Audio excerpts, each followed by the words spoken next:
Aloha mai kako and good morning, everyone. Thank you for coming. This is the November 16th, 2023 Land Use Commission meeting. This is an in-person meeting which is being held at the West Hawaii Civic Center 74-5044 Ane Keahoka. Help me, please. I'm so apologetic. Kehoho Kalone Highway, Kailua Kona, open to the public. My apologies for mispronouncing that word. Court reporting transcripts are being done from the Zoom recording. For all meeting participants, I would like to stress the importance of speaking slowly, clearly, and directly into your microphone. Before speaking, please state your name and identify yourself for the record. Even though this is an in-person meeting, please be aware that all meeting participants are being recorded on the digital record of this Zoom meeting, and this is for court reporting purposes. Your continued participation is your implied consent to be part of the public record of this event. If you do not wish to be part of the public record, you should exit the meeting now. I will also share with participants that we will be taking breaks from time to time, typically 5 to 10 minutes every hour. My name is Dan Giovanni, and I currently serve as the LUC chair, and we currently have 9 seated commissioners, including myself. Commissioner Lee Ohigashi from Maui, Commissioner Gary Okuda, Commissioner Kamakea Ohelo, Commissioner Mel Kahele, Commissioner George Atta, and Commissioner Brian Lee are from Oahu. Commissioner Michael Yamane is from Kauai, and Commissioner Nancy Carr-Smith is from the Big Island of Hawaii. Also in attendance are LUC Chief Planner Scott Derrickson, LUC Staff Planner Martina Segura, LUC Chief Clerk Ariana Kwan, and the LUC Executive Officer Daniel Orendenker. Joining us by Zoom is Dan Morris, the LUC Attorney General. Excuse me. Our only order of business today is A 89-525 Y-O Limited Hawaii motion for reconsideration. This agenda item is to consider the petitioner's motion for extension of time to apply for redistricting of phase 2 of this project. At this time, I'd like all the parties to identify themselves for the record, starting with the petitioner. Good morning, Mr. Chairman and Commissioner. Is it turned on? It should, where it says talk? Oh, there you okay, go. sorry. Thank you. Good morning, Mr. Chair and Commissioners. My name is William Ewan, appearing on behalf of the petitioners. With me is Mark Meyer. Thank you. From the Office of Planning, please. Good morning, Allison Kato, Deputy Attorney General for the Office of Planning and Sustainable Development. Also here with me is Katia Palaciano from OPSD. Welcome. And from County of Hawaii. Good morning, Chair Giovanni and Commissioners. Michelle. Can you bend that down a little bit? I'm sorry. Okay, good morning. Can you hear me? Yes. All right. My name is Michelle Ahn, Deputy Corporation Counsel, County of Hawaii, representing the Planning Department, and with me is Sendo Kern, Director of Planning. Excellent. Thank you. So at this time, I'd like to briefly explain the procedures for today's hearing. First, I will ask if there are any disclosures from the commissioners, and then I will update the record accordingly. Next, I will give the opportunity for the petitioner to comment on the commission's policy governing reimbursement of hearing expenses. Third, I will then recognize written public testimony that has been submitted in this matter, identifying the person or organizations who has submitted that testimony. Then I will call upon those individuals in the audience desiring to provide public testimony for this docket. After completion of the public testimony, the commission will then consider exhibits and the parties wish the exhibits and that the parties wish to offer into evidence, starting with the petitioner, followed by the county planning department, and then the State Office of Planning and Sustainable Development. Then the petitioner will make its presentation and receive any questions or comments directly from the commissioners.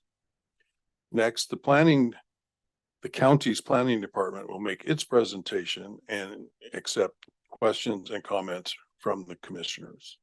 And thirdly, the OPSD will then follow with its presentation and will receive questions and comments from the commissioners. Following those three presentations and questions, the petitioner will be given an opportunity to provide any additional or rebuttal testimony. Then the public will be granted a second opportunity to provide public testimony in the same manner set forth previously. Finally, after all parties have presented their arguments and their presentations, the commission will conduct formal deliberations and issue a decision on the motion. Again, I will be taking short breaks from time to time, 5 to 10 minutes every hour. And as necessary, we will take a longer break for lunch if we get that far. Are there any questions on the procedures for today as I summarize, starting with the petitioner? No questions. Thank you. County No, thank you. and state. No, thank you. Thank you. Disclosures. Do any of the commissioners have any disclosures to make relative to this matter? Commissioner Carr-Smith. Good morning. I'll just note that I worked with the planning department for 10 years, 5 years on the Board of Appeals and 5 years on Leeward Planning Commission. It no way affects my decision-making process. Thank you. Any objections to Commissioner Carr-Smith objection. continuing? Could you repeat that, please? No objection. So by the petitioner. Was that Bill Yuen? Yes. Thank you. County, We have no objection. state, No objection. thank you.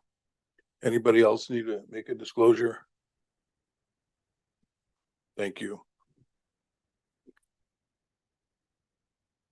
Please be informed that the relevant records and documents pertaining to this matter can be accessed for review on the LUC website, specifically under Pending Dockets tab. Interested parties are welcome to review the documents at their convenience. And this includes the written testimony that has been received on this matter. I'd like now to address the reimbursement policy with the petitioner. Good morning, Mr. Ewan. Have you reviewed HAR 15-15-45.1 regarding the reimbursement of hearing expenses? Yes, I have, Mr. Chairman. Could you state your position with respect to this policy? We agree. Thank you very much.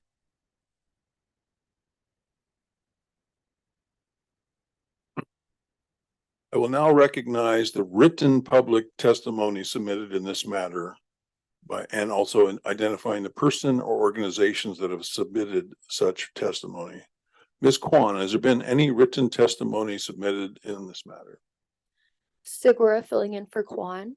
We received 6 pieces of public testimony, one on the 13th of November from Councilmember Hole Kea Inaba, and 5 on the 15th of November, one from Antu Harvey, online form and via email. One also online via email from Maki Morinue, one from Richard Bodian, Tanya Souza, and DLNR's Ahamoku, and those have been posted to the website for public review. We also have one piece of public testimony sitting in our email that was sent in last night at 7:03 that needs to be took, and we'll do that after the hearing. Do we know who that is from? Loke Alua. Thank you very much. So again, all of that testimony that has been received will be posted and you can access it publicly.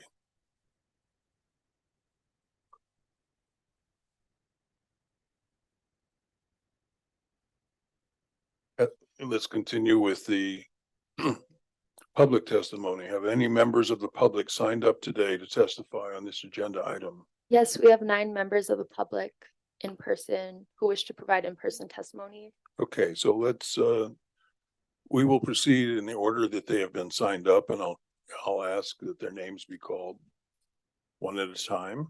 And when they do, I will swear you in and you can proceed with your testimony. We'll be giving nominally 2 minutes for your testimony. So who is the first person? First up, I have Claire Lopranisi.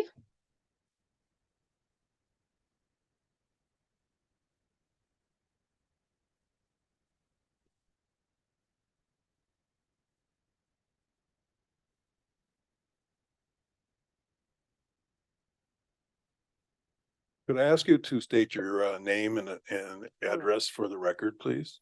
The address too? Pardon me? The address you said? Yes. You're gonna please. ask me out on a date? No, I'm Oh, not gonna okay, ask I'm you just on a checking, date. I'm I just- just want I'm it just for the checking. record. Okay, I'm just checking. Okay. My name is Claire Loprinzi, P.O. Box 400, Holualoa, 96725. Thank you. Will your testimony today be the truth? Always. Very good. Could please proceed? You have 2 minutes. Two, 2. Yeah. three. They always have three. No, we've been 2 is what we have. Okay, I'll give you 3 minutes. Okay. Thank you. And that doesn't go with the date. Okay. Yeah, and All we right. just used 10, 15 seconds. I will not count that against you. Okay, all right. I'm Claire Loprinzi. I am an indigenous cultural practitioner of over 50 Please years. speak directly. Oh, I'm sorry. Yeah. I'm Claire Loprinzi. I'm an indigenous cultural practitioner of over 50 years. And this is my talk.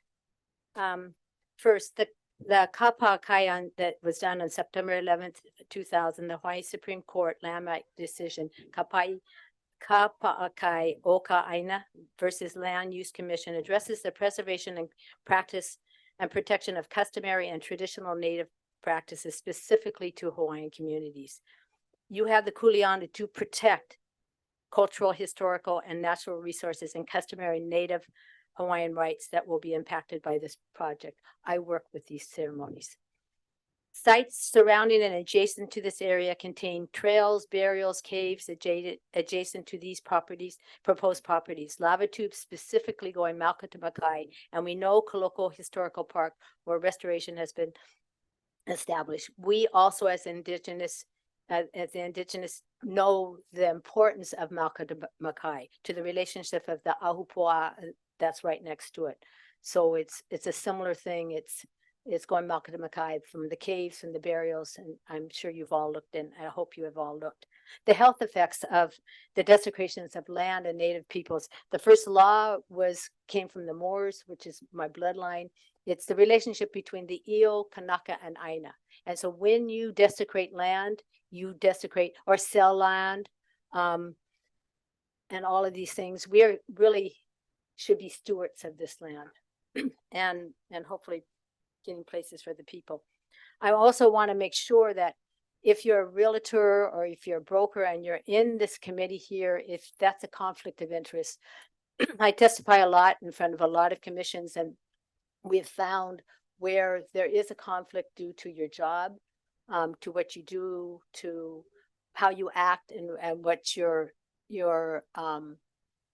kuleana is to do, and to recuse yourself if you are, I believe if you are both a realtor and a broker, that should be, and you're on a land use commission,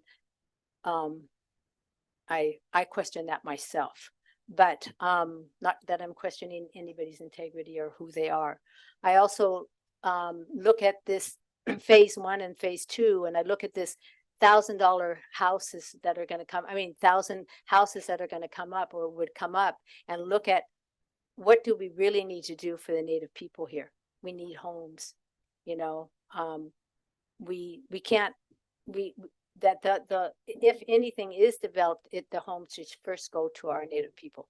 So that's all I have. Thank you very Mhm. much. You're welcome, Please, David. please stay in case the parties have any questions for you. Okay. So, No questions. state, No questions. Thank you. county, No questions. commissioners? Commissioner Okuda. Thank you very much, Mr. Chair. A real quick question. If Has anyone approached you or anyone that you know in the community about any cultural impact analysis or study?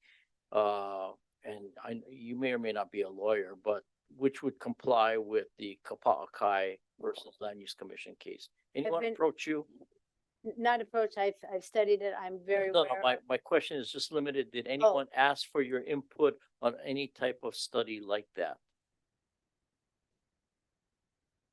Or let me put it more in plain English. Did anyone ever come up to you and ask you what are the potential cultural resources on the subject property or near the subject property? Well, I've been in groups of people where we've studied it. Okay, well, maybe more specifically, anyone related to the petitioner or working for the petitioner in this case ever contact you about what type of cultural resources are near or on the property? The petitioner is not. Oh, the petitioner that's is the nothing that easy. applicant, Mr. Yuen or his client? Oh, no, they haven't, but if they want to, they can. Okay, and it's not like you're a hard person to find if they really wanted to ask Oh, you no. questions. Oh, no, yeah. I'm Okay, not thank a you very hard much, person Mr. to Chair. find. No Okay. further questions. Thank you. Thank you very much. You're excused now. Thank you. Thank you. Who's the next? Up next, we have Kimberly Crawford. Ms. Crawford, will you please come in? State your name and address, and then I'll ask you to swear in. Good morning, Commission and Chair. My name is Kimberly Crawford and my address is 73-1167 Loloa Drive, Kailua Kona, Hawaii. And do you swear the testimony you're about to give will be the truth? Yes. Please proceed. So good morning and thank you for your last decision to deny the extension for the redistricting of this project. I am a kia'i loko at Kaloko Fish Pond and I am a mom. I have 3 girls and I just had a boy 4 weeks ago, so Congratulations. we're excited to at the court on that one. But I wanted to testify today on behalf of Kaloko and the ag lands that are above it. When we look at these projects as TMKs and we segment them by acreage, we aren't looking at the full effects that we have on the whole entire Ahupua'a system, which Hawaii is designed around or was designed to fit Hawaii to feed the people. So when we are looking with a microscope onto just these small TMKs and saying that these caves, these shrines don't really have any significance, we're taking away from the practitioners who are Mauka or Makai. And I know in Mr. Yuen's submittal, they said that there's no cultural practices that are happening. But I would like to testify against that to say that we are cultural practitioners at Kaloko Fish Pond. And the trails that run through these areas, through this property, are vital to our history, the story, and to our next generation.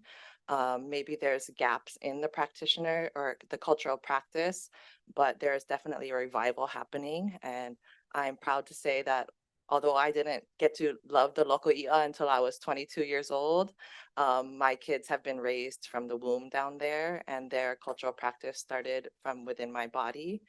And so when we take those away, we're taking away the knowledge that they can hold in the future and their power to make that decision themselves, whether they want to include themselves in the cultural practice. If you can imagine how important those watering caves are for the agricultural system that was there. If you can imagine in the morning when you make your coffee, you turn on your faucet and your water is there, but they actually had to go into these caves. They had to make the calabashes to collect the water. And that significance and that love that they put into it is vital for the next generation to know that they have that opportunity, especially as water is becoming more scarce. The Department of Water Supply continues to issue extended drought notices for Kona, and that we have to be mindful of our water use. So when we continue to demolish lands that are feeding the aquifer, especially when in the lower level basal lands, which makes it to the ocean a little bit quicker than those high level aquifers do. and feeds our ocean and feeds the rich fisheries that Kona is known for, then we're jeopardizing the next generation's opportunity to fish and to practice. I also want to say that these ag lands aren't,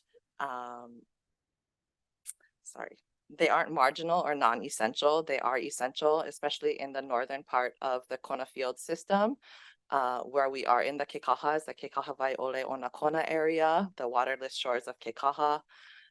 They're super important for recharging and replenishing all of this Kona area. So I ask you to stick with your decision to deny the extension for the rezoning of this lands today. Thank you very much. Please remain for questions. Petitioner, do you have any questions? No questions. County, do you have any questions? No questions. State, do you have any questions? No questions, thank Commissioners, any questions? Thank you very much for taking Is the it okay if time I to sit here? testify. My daughter's gonna testify next. Sure. and She might need a little bit of moral support. Who's next? Martina, who's next on the list? Lily Salinas. So, young lady, please state your name and address where you live, and then I'll swear you in. My name is Lily Salinas. My address is 73-1167 Loloa Drive. So do you swear that the testimony you're going to give will be the truth? Yes. Okay, please proceed. Aloha Chair and Commission. My name is Lily Salinas. I am 10 years old. I'm a Kia'i Loko at Koloko Loko Ian, and I ask you to stand by your decision to deny the extension for redistrict to protect my culture and cultural practice, and I appreciate your decision. Mahalo. Thank you so much. Mm. Petitioner, any questions for this witness? No questions. County, No, thank you. state, No questions, thank you. commissioners?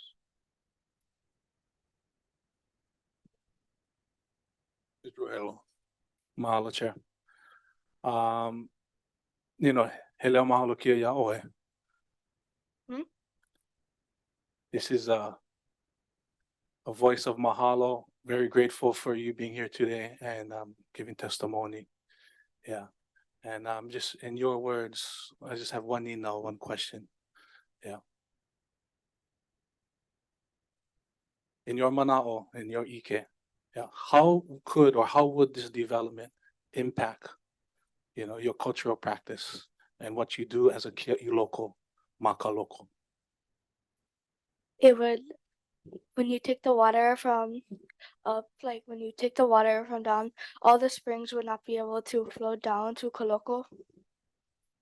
And in your ike and your mana'o, yeah, how will that impact the restoration work or the work that you folks are doing, maka local? It will hurt the fish. The fish won't be able to survive without the fresh water. Mahalo, I have one follow-up question. In your 10 years, in your lifelong, practice at Kaloko, and the restoration work that your Makua and Makua Hanai have been a part of, in your ike and mana'o, in your words, can you please explain to us how your folks' work as cultural practitioners impacted the geographical area that you guys are kia'i of, meaning Kaloko and the surrounding areas?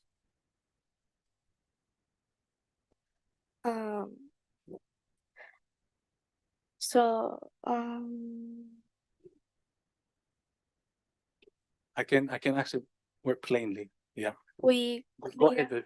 Go ahead. we clean out the springs and we help the water flow down so then the fish can survive in the impact of water. We take out like the pickleweed in the mud from the springs. Mahalo. And that kind of work, there's one last question.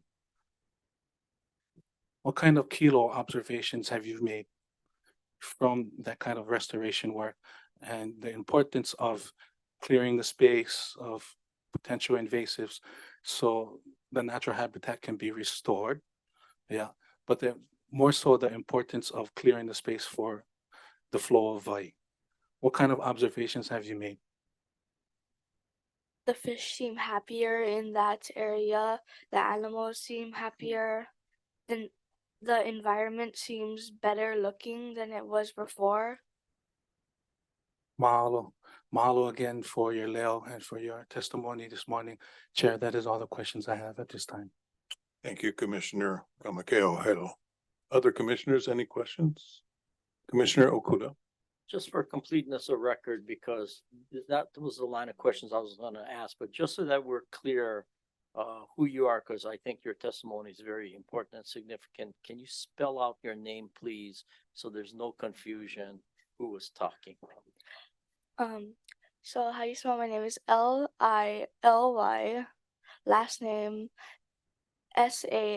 Salinas. Thank you very much, and thank you for taking time to testify today. You're welcome. Ms. Salinas, thank you very much for coming forward and taking time with us today. And you are excused. Thank you. Who's next? Up next, we have Loke Alua. Loke Lua. Please state your name and address and then I'll swear you in. Aloha, I'm Loke Aloha, and my address is PO Box 584, Kailua Kona, Hawaii 96740. So you swear your testimony today be the truth. Yes. Please proceed. Okay. Aloha commissioners, thanks for being here again. I oppose the request from the petitioner and ask you to stand by your decision, which you made just a few months ago.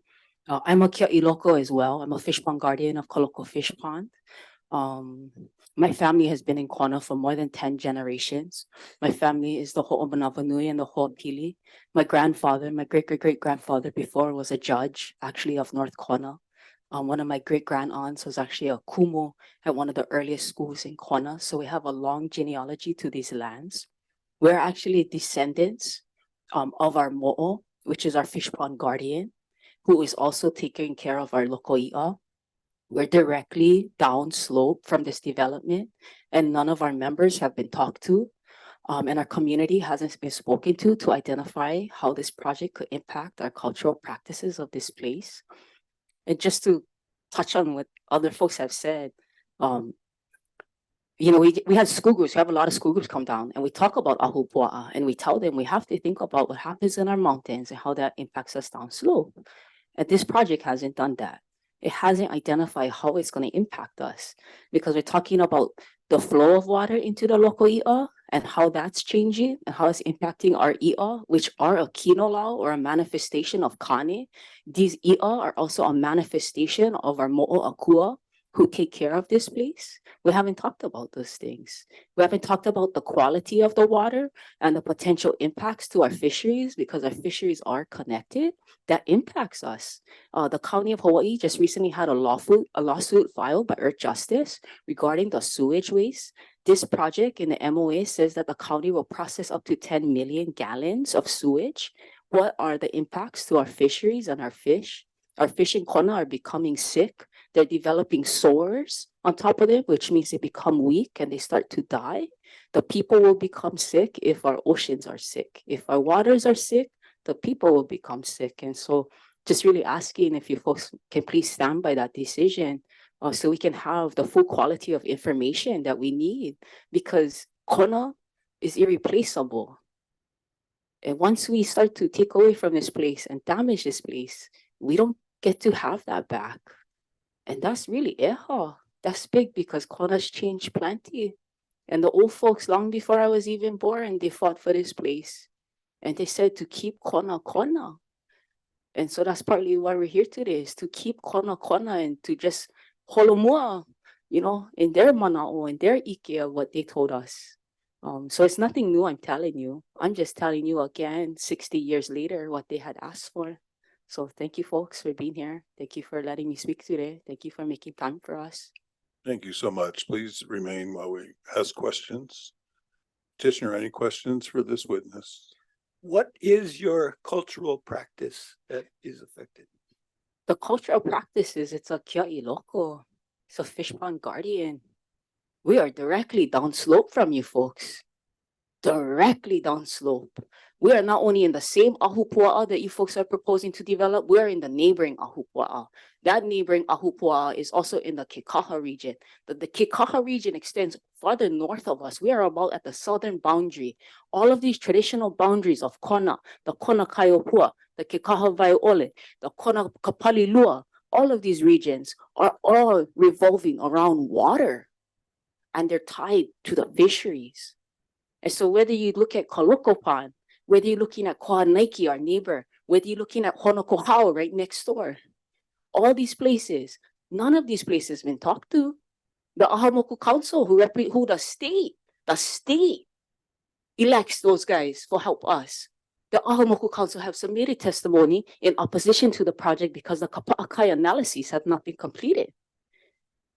That's not me. That's the state. That's Uncle Charles. That's Lemana. Thank you. Further, No further questions. thank you. County, any questions? No questions. Thank you. State, any questions? No questions. Thank you. Commissioners, any questions? Commissioner Kamakau, hello. Ke aloha nui kaina. Yeah, oi. Aloha. I have one well, my first question to follow up is, has to do with the petitioner's question. Yeah. About what specific cultural practice. In your ike, in your mana'o, and your olelo. Yeah, can you please explain to us the significance of a kia'i loko first in traditional times and then today in modern times? I can tell you what I tell the kids. If any of you have been out into the oceans and you put goggles on and you think about the most beautiful, the most lush oceans, the rich fisheries, yeah? And you think of that sea that you went into and you multiply that ocean by 400. Now you multiply that ocean by 800. Now you multiply the ocean by 1200, yeah? The mass and the quantity of fish that once filled our seas, that fed our people, that keep us healthy. A lot of that is due to local i'a, because fish ponds are nursery grounds. They're spawning grounds, which are crucial for the next generation of fish. And key to this habitat is the fresh water that's flowing down and accumulating and creating the phytoplanktons and the base of our food chain. Everything can collapse if these systems don't stay. These systems were taken care of by kia'i loko, and those are fish pond guardians. A lot of people, when they think about ponds, they think about what we can take, yeah? What we can consume. That's only part of it. A big part of my responsibility is to stock the seas. I am responsible to the seas of Kona. My job is to make sure that we have a healthy stock of fish, and those fish, I gotta get them there, and they need that fresh water. If they no more that water, they're not gonna make them. They have to be able to come to the ponds to mature. So they run to the pelagics and they're going to restock the fisheries. Yeah, and this is all one dance in time because the way the earth moves and the nature cycles, right now our fish are getting ready to spawn. They're getting ready for that. So my kuleana, which is the kuleana from before, is malama the awai. Keep the channels open because the fish gotta run. They gotta make it, but not all fish leave. Sometimes the fish will stay in the ponds and they're going to spawn in the ponds. But I have to make sure they can make that run. They have to make it out there. But I have to malama the local i'a and I have to be there because they're going to come back in spring. And why do they come back in spring? Because the water is going to start to pump from the ukas and that's going to be pushing out from our local i'a. And the oceans, the loud ocean of the Ikua, of Loni Kamakahiki, yeah? That ocean going to start to recede. And then what that going to do is now the fish going to be smell the sweet water. And we call that water onauna. Onauna means alluring. That's the kind alluring kind of stuff that you know can resist, yeah? And they're going to come and they're going to run and they're going to run in. And they've been doing this for hundreds to thousands of generations. That's how long they've been doing it. The folks who came before, that was their job. You know, maybe they leased it eventually for help make ends meet, you know, pay the bills, keep the pond moving. But it has always been a responsibility to the fisheries. If the ponds are not there, we will start to lose the fisheries of Kona. Yeah, so it's like, it's not only even about me.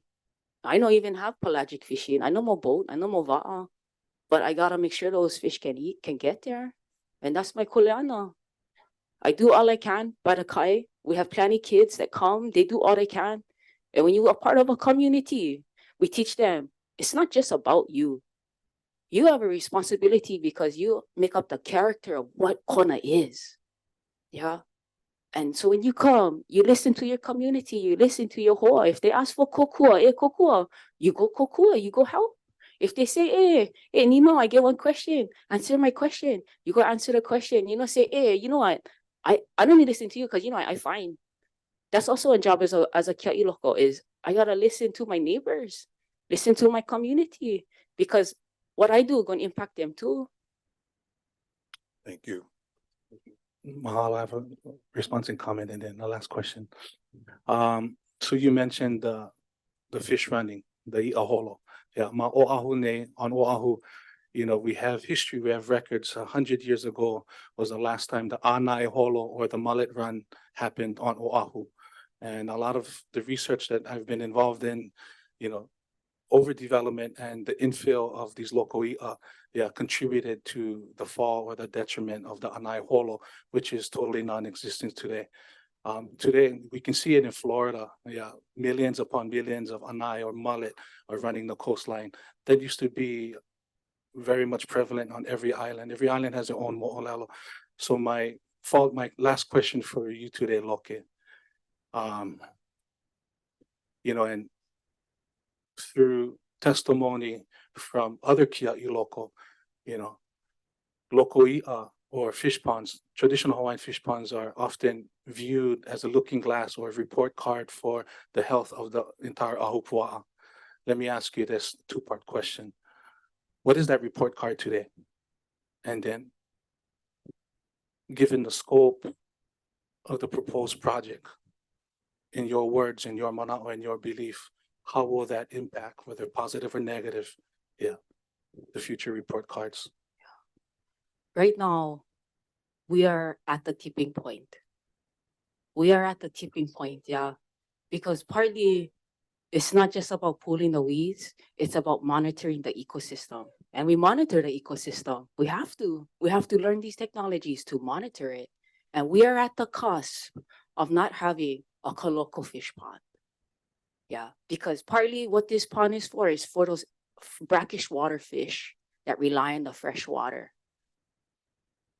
And we need that water to stay. And we not only need it to stay, we need it to be clean. Water. And so even though we've done work that has helped this place, the one thing we cannot do is influence what's above directly, except for through these actions, through coming here. But it's also been a hard year, I'm not gonna lie. It's changing things. Climate change is changing things in Kona. We've had more fish kill conditions this year in the past 10 years. The waters are so hot, the fish are becoming sick. And partly it's because we don't have enough fresh water. Summer months are our hardest months at the pond because fresh water floats on salt water. The fresh water is becoming so thin on that top lens, our fish have to go to that top layer to stay cool. And you know, when they go to that top layer, they're getting sunburned. They're coming sick. And we cannot do nothing for them, but maybe try to make some shade.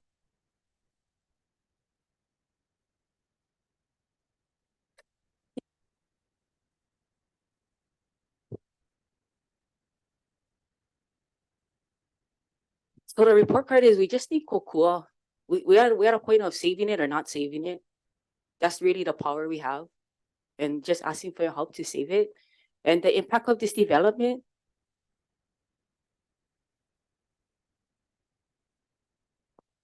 In the same ahupua'a, in the same traditional boundaries of the kaha lands. I mean, that's a lot. That's 1,100 to 1,200 homes, up to 10 million gallons of sewage. I don't see how the benefits are going to outweigh what the possible consequences will be if we don't even know that. Thank you. Any other questions? That is all, Chair. Mahalo. Thank you very much. I just want to clarify that today is not, this hearing is not whether or not the project itself will go forward or not. It's about reconsideration of a prior decision regarding a time extension. So whether the project goes forward or not is a bigger issue, and that will be addressed in the future, not today. So just hopefully everybody understands that. But your comments and your testimony coming from you in your mind and your heart is very welcome in any respect. Who's next? I'm gonna switch the battery for that. I'm gonna try that You because want to take a 2-minute break? yeah, maybe, yeah. Okay, we're gonna take it, it's 10:41 and we'll take a 3 to 5 minute break so we can change some batteries.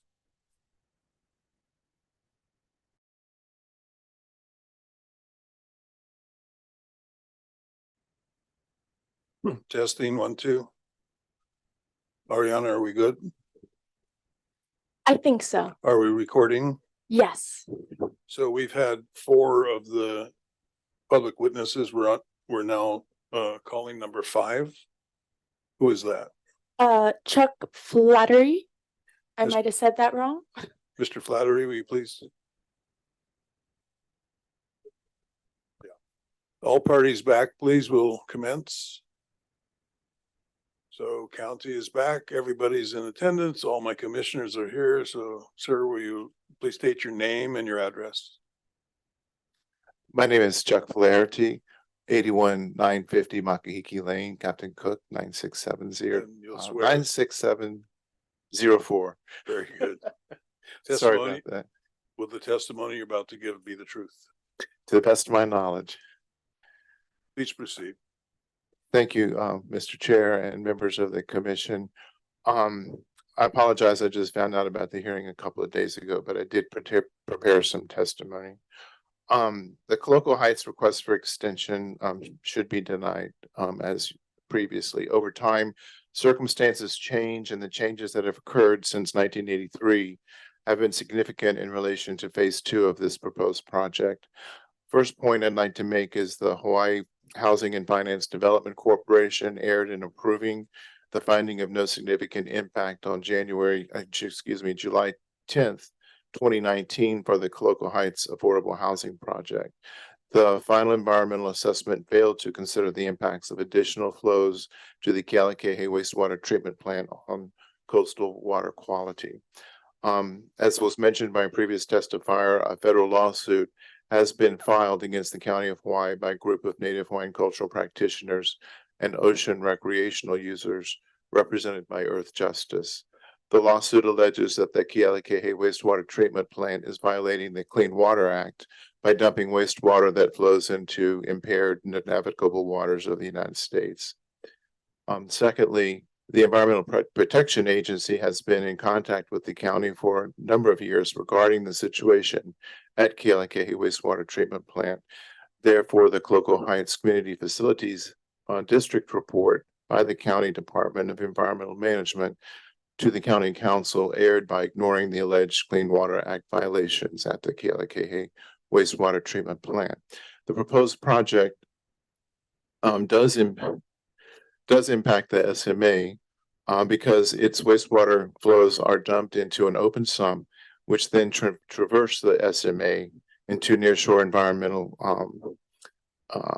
waters Malca of the project area. In addition, the county may have violated the affirmative duty to protect nearshore marine waters as determined by the state Supreme Court in Kelly versus 1250 Oceanside Partners. Thirdly, I worked closely with recognized cultural experts, the late Kapuna, Cynthia Nazara, and Ruby McDonald, as well as other Kanaka Maoli whose ohana are from this land. Their opinion was that the Coloco Heights project failed to identify numerous burial sites and other significant historic and cultural sites, especially near the alignment of the trail that traverses the property. As such, I believe the Land Use Commission's concerns about the adequacy of past archaeological inventory surveys are valid. In addition, a cultural impact assessment is warranted, especially since the state constitution was ratified in 1978 prior to the Land Use Commission's 1983 decision and order. I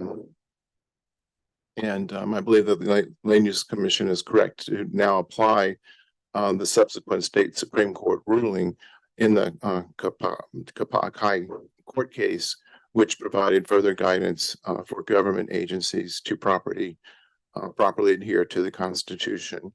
And I just also wanted to point out that the Kona Field system that in which this property is located is eligible for the National Register of Historic Places, and that if development in Kona were to more thoroughly incorporate and restore that ancient engineering edifice, a lot of the erosion issues and flood control issues, which they had previously identified over hundreds of years, would be mitigated.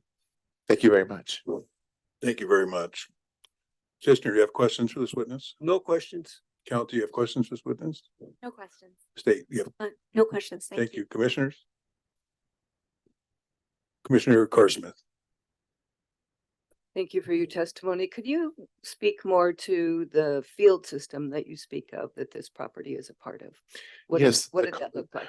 Kona Field system was developed over several hundred years. It's about 25 miles long, 3 miles Malcolm Mackay, and basically was you had forest in the Malca areas, which actually helped to generate rain. You had flowing streams when there was too much rain. There were channels and tiers that were able to mitigate the excess water and direct it as appropriate. In addition, the tiering helped to hold the soil on the land. The West Hawaii island is the leeward and dry side, and so the soils here, it's a very immature geological environment, and so the soils here are very thin, and so they tend to run off very easily if they're not withheld by vegetation or some sort of engineering structure. And so basically over time, the native people, the Kanaka Maoli, constructed this to assist them in capturing water, preserving the soil and the fertility, as well as cleaning the water and the freshwater outflows that were going out into the nearshore environment, which was pointed out earlier, are essential to the health of the coral reefs. And the coral reefs themselves are very important to the deep sea creatures who come up, for instance, sea turtles that come and are cleaned in the areas where coral reefs are not healthy. You'll see the sea turtles covered with barnacles and whatnot because they don't have the sort of cleaning stations that a healthy coral reef will provide. So you have the forest up Malca helping to generate water. You have the engineering system that was created to help keep that water for agriculture, as well as maintaining the fertility of the soil and protecting the nearshore environment from runoff of soil, while at the same time helping the water to be clean. And do you feel that this petitioner or this land that we're speaking of is different today because of climate change or because of development?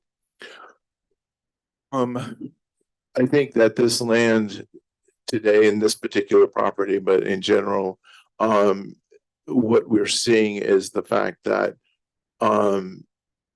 after first contact, in order to generate revenue, the forests were cut down and sold.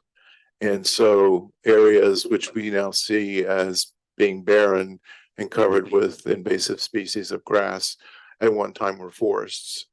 And those forests again help to generate rain, to keep water, and assisted with keeping streams flowing as well. So there's been a degradation of the environment because of the values, the cultural values and practices that the Kanaka Maoli had learned as far as trying to maintain the fertility of this area. What you're seeing is a result of a lack of having those in place. And I think a way for us to move forward with development is to try to somehow reincorporate that in future developments, regardless of whether they're market rate or affordable housing or whatnot. And I think it's essential given climate change. Yeah. Mhm. Commissioners, anything further? Commissioner Okuda. Thank you, Mr. Chair. Mr. Flattery, can you please briefly tell us your education or experience which forms the basis of your testimony that you just gave? Well, I was a CPA, but that doesn't qualify me.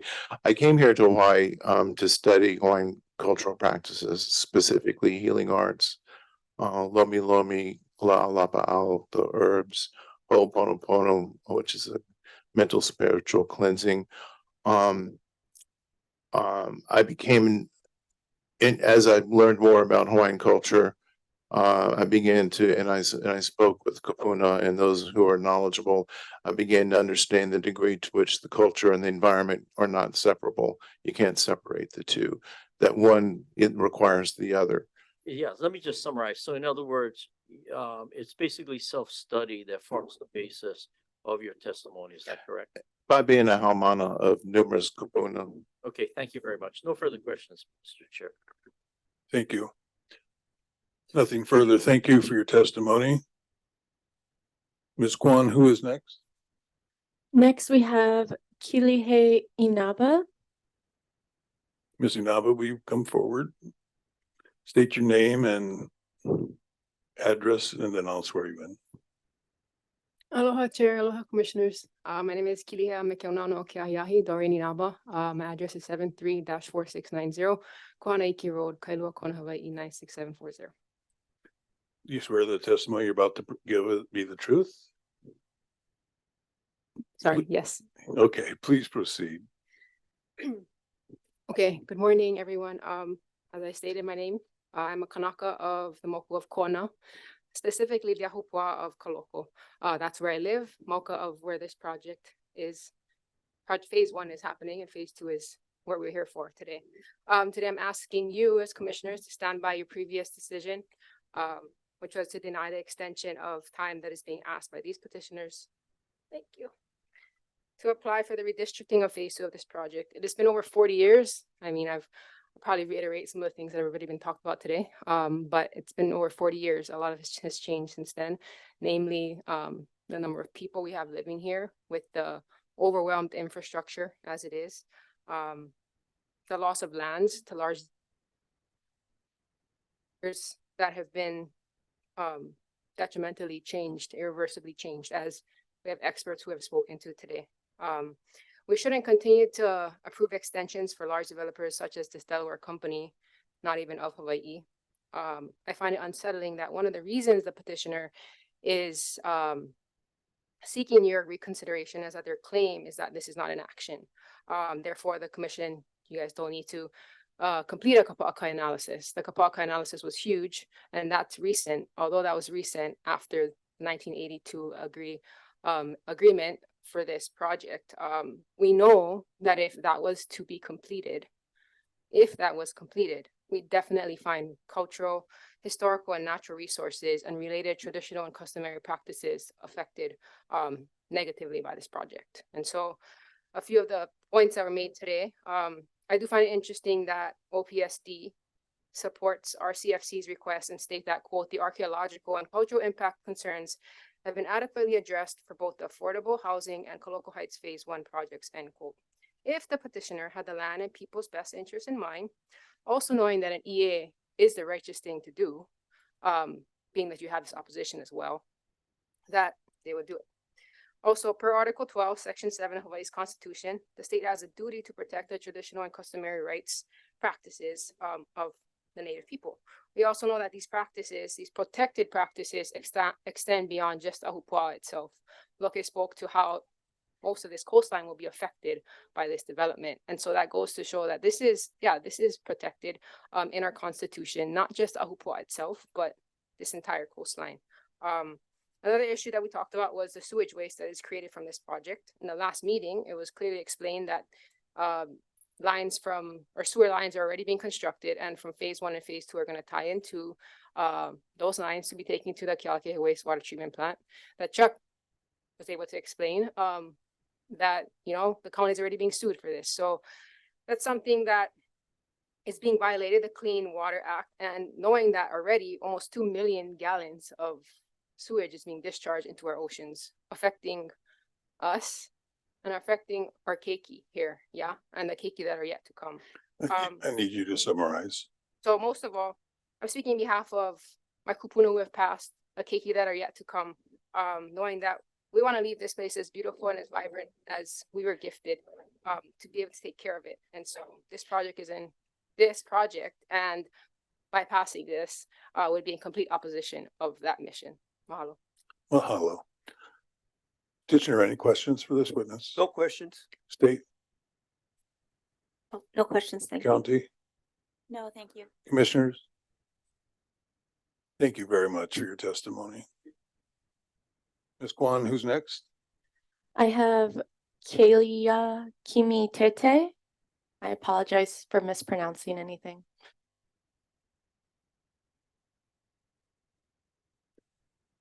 Please state your name and address. Hello, aloha. My name is Kalia Kimitete PS. My address is 776587 Kuakini Highway, Kailua Kona, Hawaii. So your testimony today be the truth? Yes. Please proceed. Aloha everyone. I am here on behalf of myself, my kupuna, my keiki, my son, my first son. I just had him. He's 7 months old. And my community to just be here to say that I'm concerned for our kai, our bai, and our local i'a for the future generations. And that's why I'm here today. I just also hope you stand by your decision to deny the further development of the area. But the decision in question was a time extension, not the project itself. So Yeah. is your position, could you restate your position? To stand by your previous decision, your denial. Okay, thank you. That's all I have. Mahalo. Mahalo. Petitioner, any questions for this witness? No questions. Thank you. State, No questions, thank you. county, No, thank you. commissioners? Thank you very much for coming forward. Thank you. Ms. Kwan, who's next? Next, I have Janice Palma Glenny. Is she in attendance? And I think she signed up twice by mistake. I have her name duplicated. Okay. Here she comes. Take your time.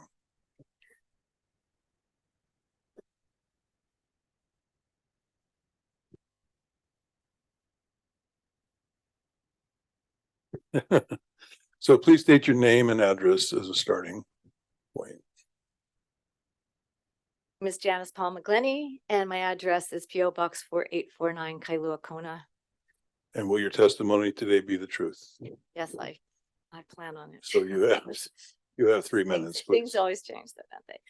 Good morning, aloha, commissioners. Instead of another pat on the head for another renamed, changed, untried, and untrue speculator, This body can provide a solid no to plans to bulldoze the cultural and historical importance of 400 acres of land into oblivion without regard to the needs or goals of the greater community or the modern parameters of smarter growth, which our residents have longed and worked for.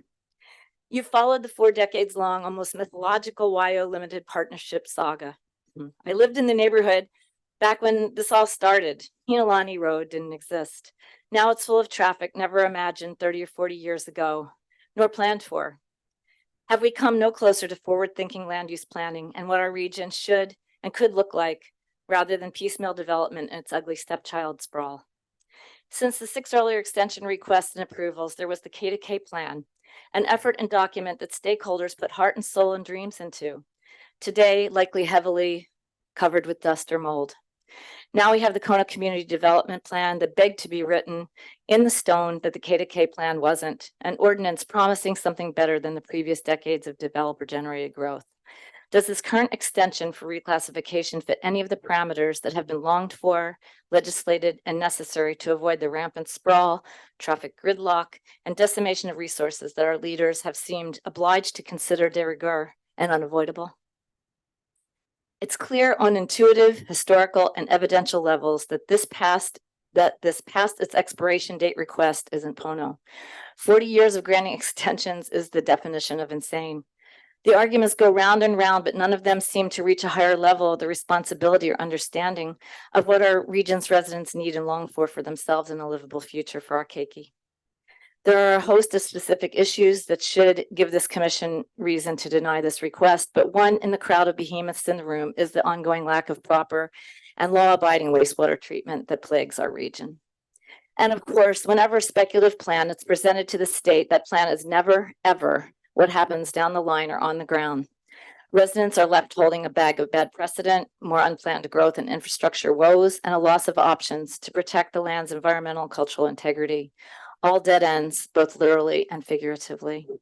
Now's the time to cut the cord. No other decision from this body makes sense other than to hold up your denial of this extension request once and for all. Thank you. Thank you very much. Please stand by for questions. Petitioner, No questions. county, No questions. state, No questions, thank you. commissioners. Thank you very much for your testimony. Thank you. And I wanted to just mahalo the practitioners that have spoken today. It's been a fabulous education, and especially I just admire you for getting up here and then even answering questions that you weren't expecting. It's always fantastic and heartwarming to see that. I share your view on that. It is very heartwarming, and we appreciate the community coming out, and especially the young people. Thank you.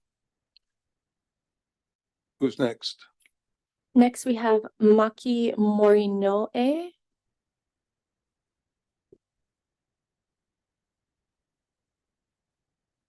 Ms. Noe, please state your name and address, and then I'll ask you to swear.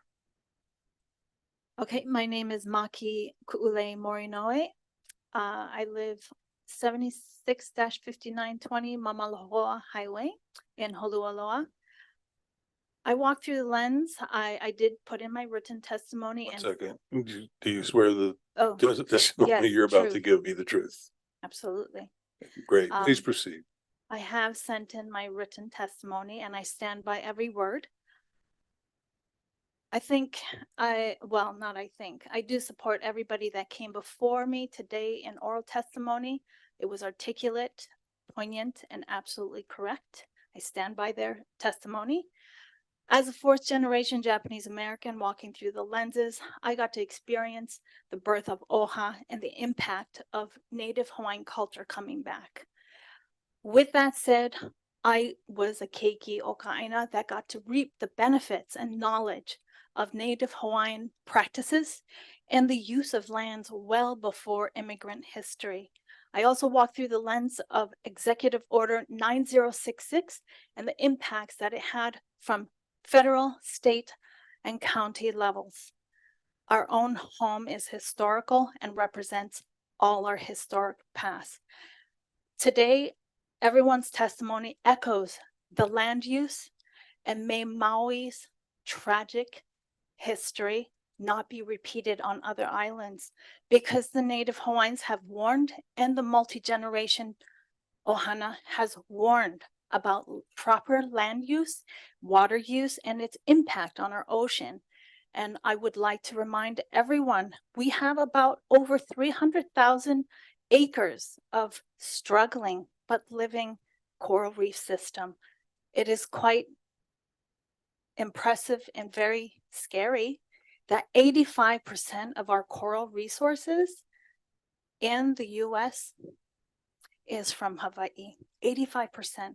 We have Florida having major coral collapse and other places. And these are scientific evidence from our Dr. Asner and Dr. Martin Robin from the Arizona State University that lies right here on our island, the Big Island. So there are scientific backings for that. If you're curious, happy to direct you. With that said, we also, by Dr. Asner's team, marine biologist team, he has brought out scientific articles this year very specifically about land to sea relationships.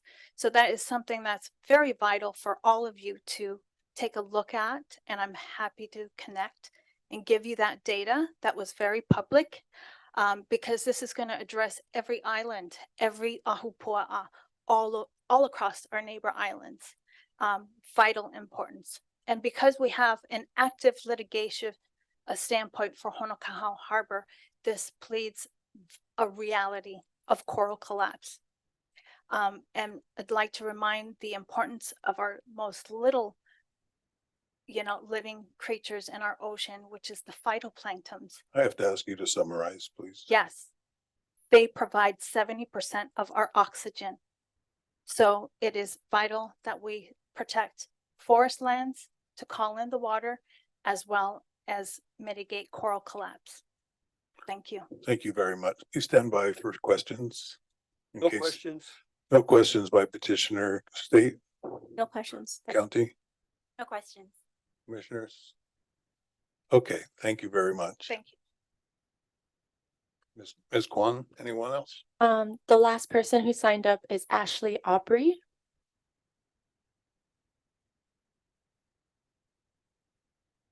Ms. Aubrey, please state your name and address. Sure. My name is Ashley Aubrey. I live at 76-871 Horseshoe Turn Road in Kailua Kona. Great. So Ms. Aubrey, will you swear to your testimony today be the truth? Absolutely. Okay, please proceed. So again, so aloha everybody. I'm Ashley Aubrey. For the record, I am an attorney, but here in my personal capacity today as a resident of this community, and just thinking this issue is really important. I do oppose this motion for reconsideration and ask that you uphold your August 5th decision to deny the extension. I wasn't planning on testifying because this community has such a strong voice and I think is spot on, and substantively, I can't really add anything to what's already been expressed, but did want to offer some information for your consideration that might be helpful. So kapa'akai, as you know, is not an optional thing. And I'm not sure if this commission is aware, but earlier this year, the Hawaii Supreme Court recently held that the state is required to engage in this analysis, not only in quasi-judicial proceedings, but also in rulemaking context. And so there is this concept of this analysis applies in all kinds of situations. And I just wanted to read from the decision briefly because I think it's important to hear. Applying the kapa'akai framework to rulemaking is consistent with the intent of the framers of Article 12, Section 7. That provision grew out of a desire to preserve the small remaining vestiges of a quickly disappearing culture by providing a legal means by constitutional amendment to recognize and reaffirm Native Hawaiian rights. The framers recognize that sustenance, religious and cultural practices of Native Hawaiians are an integral part of their culture, tradition, and heritage, with such practices forming the basis of Hawaiian identity and value systems. And accordingly did not intend to have the section narrowly construed. Native Hawaiian traditional and customary rights do not exist at the sufferance of the state and its agencies. In sum, the kapa'akai framework applies to administrative rulemaking in addition to contested case hearings, requiring the state and its agencies to consider Native Hawaiian traditional and customary rights in these contexts effectuates the state's obligation to protect Native Hawaiian traditional and customary practices. So you do have a kuleana under the Constitution, as the Kapa'akai case first made clear, which was, involving this commission. And therefore you have the right to require this analysis whenever you act. And although this is a motion to extend time, I agree with that. This is not simply continuing the status quo. There's more at stake. There's been other case law that the Supreme Court has made clear that continuing actions under new legal authorizations constitute new authorizations. The Umberger case, which I think had to do with Kona, the court held that aquarium collection activities that occurred for years constituted a new project or program where that activity came under a new permit. Similarly, in the Carmichael case, the court found that water diversions made under annual revocable permits, were new actions because each disposition changed the status quo. So ultimately, this may not be a decision about whether the project goes forward, but the commission is considering a motion that gives this project authority, the green light to go forward, that it would not have but for the decision you make today. So Please summarize. yeah, so that's all. A lot has changed over these decades. This project is as old as I am. And you have this affirmative duty, and we just, you're correct the first time, and stand by that decision. Thank you. You're welcome. Petitioner, any questions? No questions. Thank you. State, any questions? No questions. Thank you. County? No questions. Okay, commissioners? Commissioner Okuda? Ms. Aubrey, just so that I'm sure I don't have any conflict of interest with you or whatever firm you practice with, are you with a firm? I work for the Native Hawaiian Legal Corporation, but again, here in my personal capacity. Okay, I have no current cases involving the Native Hawaiian Legal Corporation. I do disclose that I think a few of them are my friends, but so, many people in Mr. Ewan's, Be careful Mr. there. Ewan's, firm are friends. But you mentioned something about Kapa'akai. But so just so that we have clarity here, the case you were citing from was the recent case of Flores, FLORES-KCASE Ohana versus University of Hawaii. That's found at 153 Hawaii, starting at page 76. That's correct? Correct, yes. Yeah, and actually, when you look at that case, the Hawaii Supreme Court not only said that Kapa'akai applies not only in quasi-judicial contested cases, but rulemaking. But the Supreme Court also said that before the agency can take action, the Kapa'akai analysis or compliance has to be done. Is that a fair statement? That's a fair statement. And just to make sure that I'm not saying anything unfair, in fact, the Supreme Court at page 84, or if you look at the Pacific Third at page 609, said this: at its core, Kapa'akai concluded the state's constitutional duty means that its agencies, quote, may not act without independently considering the effect of their actions on Hawaiian traditions and practices, close quote. And then there's a citation to where in the Kapa'akai case that comes from. But continuing to quote from the Flores case, the procedural requirement and agency action must be preceded by consideration of Native Hawaiian traditional and customary rights, shall apply equally when agencies act in a quasi-judicial manner, parent, contested case hearings, close parent, and in a quasi-legislative manner, parent, administrative rulemaking, close parent. So in other words, that's, well, let me ask you this. It looks like you're reading off of something. So did I accurately state the statement of law as made by the Supreme Court? Yes, you sure did. So the Supreme Court again is saying not only does the analysis have to be done when the agency acts, but the analysis has to be done before the agency acts. In other words, you can't say, okay, we're going to take this action and we'll do the analysis later and maybe we'll change our minds. Is that a fair statement? That's correct. And you've been practicing law with Native Hawaiian Legal Corporation how long? Since 2010. I took a little break, but oh, fair, close enough. Okay, great. Okay. And the Native Hawaiian Legal Corporation is viewed as specializing in these types of land use and cultural protection practice areas, correct? Yes. Okay, thank you, Mr. Chair. I have no further questions. Okay, commissioners? Let me just add that from my perspective, this commission, all of its commissioners and our staff are very familiar with Kapaakai and its requirements. I'm sure, I know. Thank you, but Thank thank you. you for bringing it to our attention. No problem. One more, Yes, we have one more, Cindy Fridas. Miss Freedom, Freeman, Fridas? She'll correct me. yeah.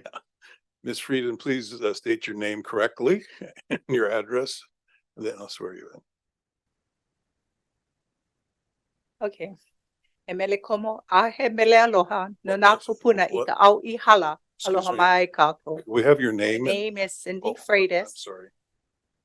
and my PO box is 4650 Kaiukona. Thank you. Will your testimony today be the truth? Yes. Please proceed. My name is Cindy Freitas and I'm a native Hawaiian descendant of the native inhabitants prior to 1778 and born and raised in Hawaii.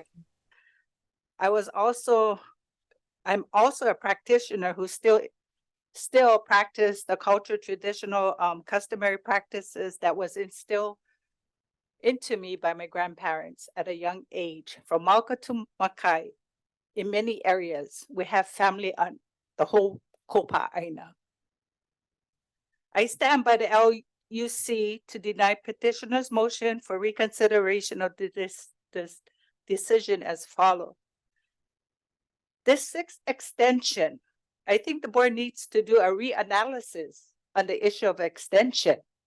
This is far gone 40 years. The home crisis is here. Things has changed dramatically. My second issue is bonding. I understand the bonding issue. My husband and I we were licensed contractor for 16 years and we were mandated for bonding. HRA Title 16 Department of Commerce Affairs and Hawaii Code R 1777-76. There is $54.4 million project. Will have 99 family units plus 1 for the manager unit, equals to 100 units. Tax exempt bonds, low income housing tax credit, housing trust funds, project-based housing vouchers are providing funding for the project. 2 of this bond we put into the taxpayers. That's unacceptable. Hawaii County partners with RCFC Kaloko Heights LLC to implement a community facility district and issue over 13 million in special tax revenue bonds to finance the project. Owners in the market rate development will repay the bond in full. My question is, so where is the RCFC Kaloko Heights LLC's bond to cover the $54.4 million project in good faith process? This sends an upset to the construction level and my family that we are forthcoming people. We don't want to see something fall through the cracks. County and state should do a reanalysis to this bonding issue. LUC Chapter 15 Administration Rule 15-15-15-77. Decision-making criteria for boundary amendments, Section 205-2 HRS, and is consistent with the policy and criteria established pursuant to Section 205-16, 205-17, and 205A-2 HRS. In parentheses B, in its review of any petition for amendment of district boundary pursuant to this chapter, the commission shall specifically consider the following. Parentheses C, the impact of the proposed boundary amendment on the following areas of state concern. Parentheses A. Excuse me, I need you to summarize now. Okay. Parentheses A, preservation or maintain of important natural system or habitats. Parentheses B, preservation and maintenance of value, culture, resource, activities, historical or natural resource, including the water resources. Thank you. Thank you. Thank you very much. Petitioner, you have any questions for this witness? No questions. County, any questions? No, thank you. State No, thank you. commissioners? Thank you very much for your testimony today. That's it. Okay. It's 11:26 right now, according to my clock. 1 second. See where we're at. So I'd like to cover the admission of exhibits. Mr. Ewan, please describe the petitioner's exhibits that you wish to have admitted to the record at this time. Excuse me, I'm sorry for the interruption. I just want to note for the record and for the commissioners that Planning Director Zendo Kern had to leave, and with me now is Deputy Planning Director Jeff Darrow. Mr. Darrow, welcome. Nice to see you. Thank you for that clarification. So back to the petitioner regarding petitioner exhibits that you wish to have admitted to the record at this time. Petitioner submitted with its motion for reconsideration Exhibit A, which is the report by the County of Hawaii Department of Environmental Management dated July 30th, 2021 to the County Council describing the proposed construction of the wastewater treatment line. So that's in the record already as part of the motion. Okay, so that's the only exhibit we have, Okay, so nothing new. nothing new. Okay, thank you. So does the county have any exhibits it'd like to put on the record now that have not previously been put on the record? No, thank you. Thank you. State? No exhibits, thank you. Okay, very good.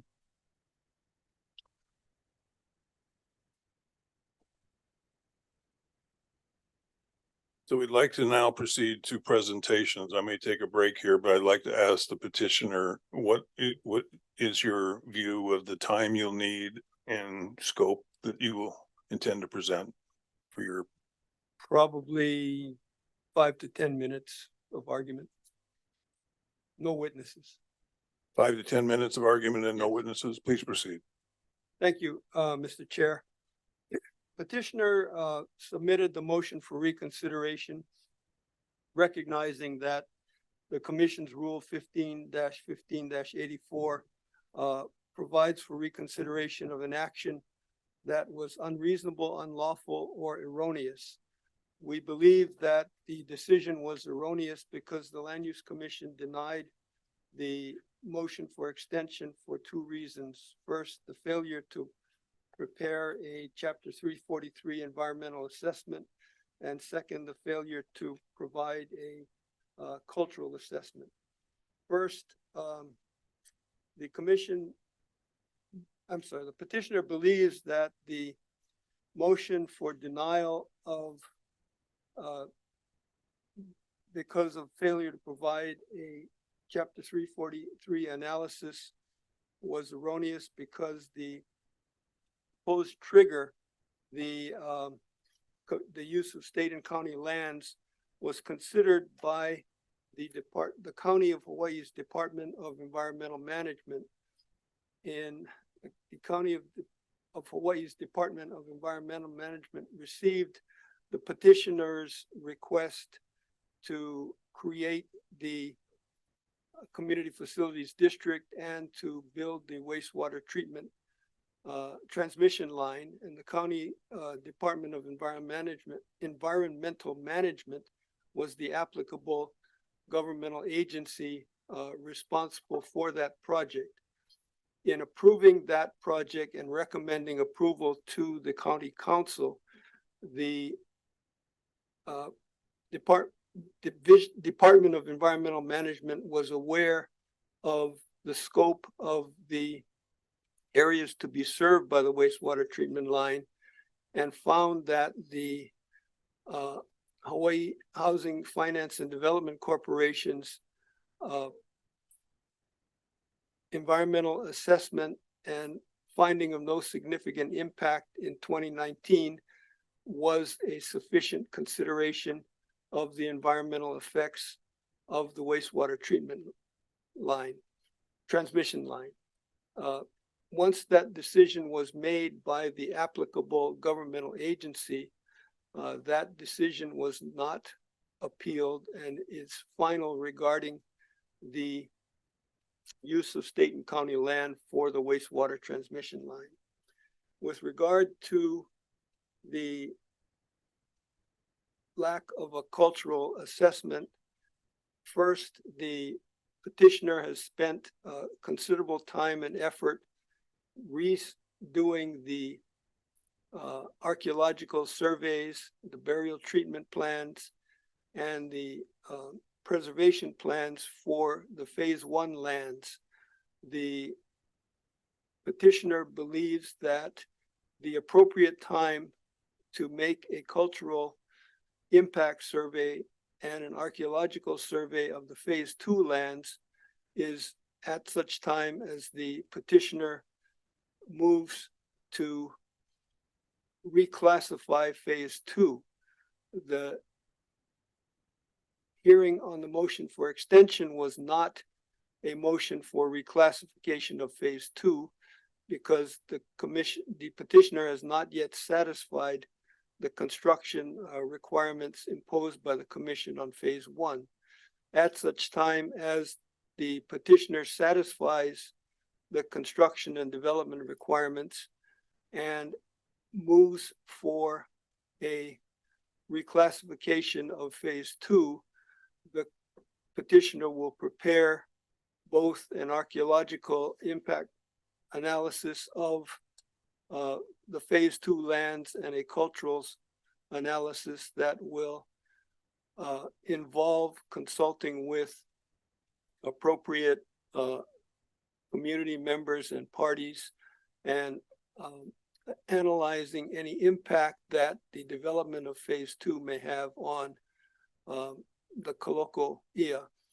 At this time, though, the petitioner believes that to conduct such analysis would be premature until the petitioner has satisfied the development conditions of on phase 1 and is therefore, the petitioner is therefore requesting an additional time to complete the development of phase 1 and will then proceed to provide the necessary analysis.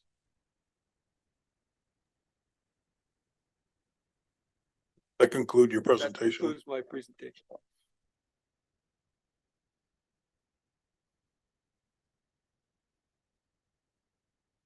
So commissioners, any questions for the petitioner?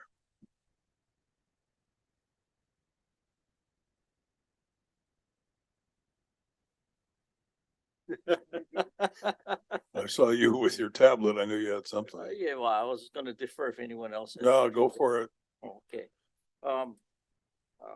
Commissioner Okuda. Thank you very much, Mr. Chair. Thank you, Mr. Yuen, for being present. I apologize if Speak, some Gary, you gotta speak in. I apologize if some of my questions might seem a little bit tedious, but I want to assure you that at least for me personally, and I know the commission as a whole, we take these motions very seriously and we pay attention. We're not simply just gonna say, we decided this already, so don't waste our time. That's clearly not what we're doing here. But let me ask a preliminary question first about the standard for reconsideration.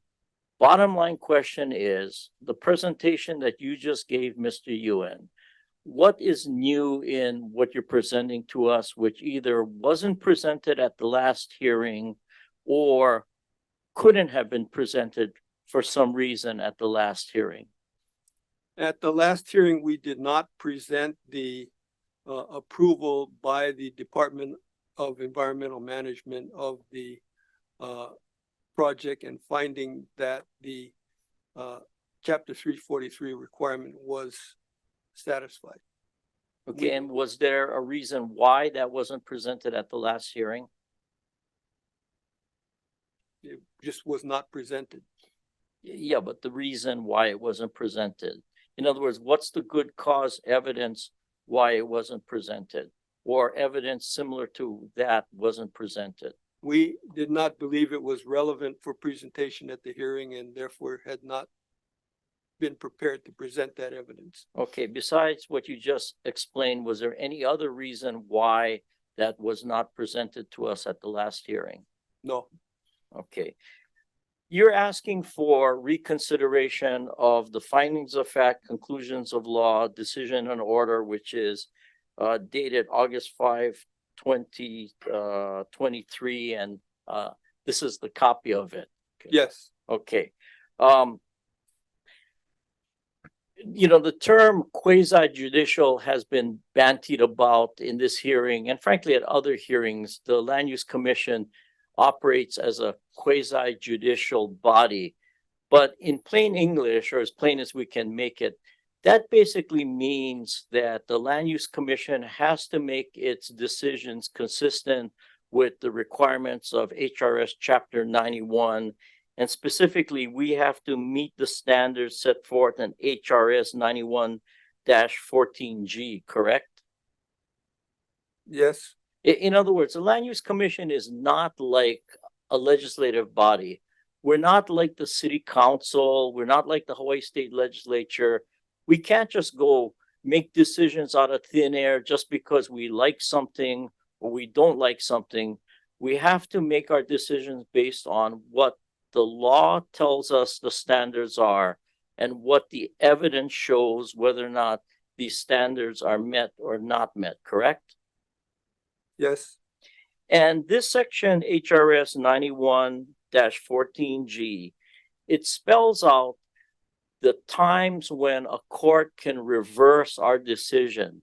In other words, the situations where a court could step in and basically tell the Land Use Commission, hey, Land Use Commission, we're going to change or reverse your decision because you didn't meet some of these standards. And these standards are laid out, or reasons are laid out in HRS 91-14G, correct?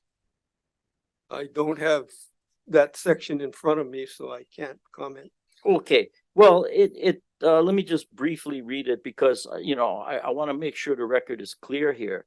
Okay, what 91-14G says that upon review of the record, a court may affirm the decision of the agency or remand the case with instructions for further proceedings, or it may reverse or modify the decision and order if the substantial rights of the petitioners may have been prejudiced because the administrative findings, conclusions, decisions, or orders are. And then there's a laundry list of the things that can reverse an agency's decision. Does that help refresh your recollection about what that section might say? Yes. Okay. And one of the things is that there's a violation of the constitutional or statutory provisions or subparagraph 2 in excess of statutory authority or jurisdiction of the agency. Number 3, made upon unlawful procedure. Number 4, affected by other error of law. Or number 5, clearly erroneous in view of the reliable, probative, and substantial evidence on the whole record, or arbitrary or capricious or characterized by abuse of discretion or clearly unwarranted exercise of discretion. Let me just ask you this, because if you're going to appeal our decision, the findings of fact, conclusions of the law, and decision denying your request for extension, you're going to have to specifically identify to the court that you appeal to, whether it's the circuit court, maybe the Supreme Court. I know that issue is kind of up in the air where you go, but you're going to have to identify the specific findings that you are challenging, correct? Yes. Can you tell us right now, specifically, which of the findings of fact, conclusions of law in the findings and conclusions which you are asking for reconsideration, which specific findings do you contend violate or do not satisfy the requirements of HRS 91-14G.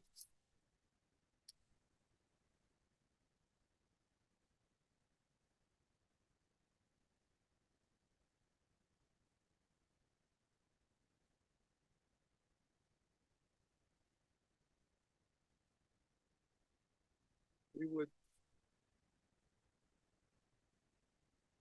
We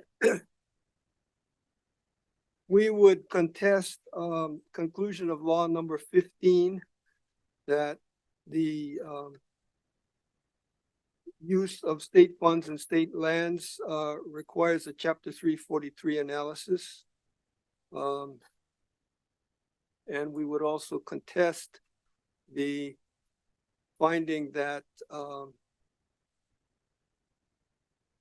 the findings that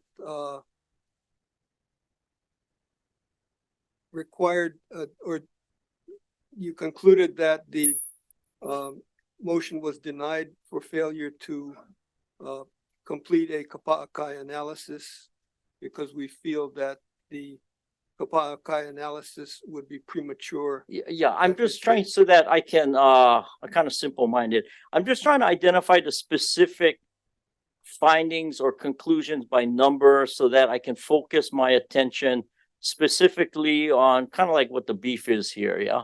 So you said conclusion of law number 15.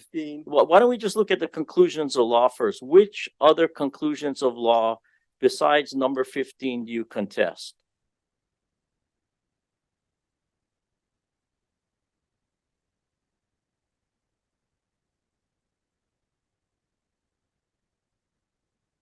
It would be 19 through 23. Okay, so you contest conclusion of law 15, conclusions of law 19 through 23. Any other conclusions of law you contest? No. Which findings of fact do you contest?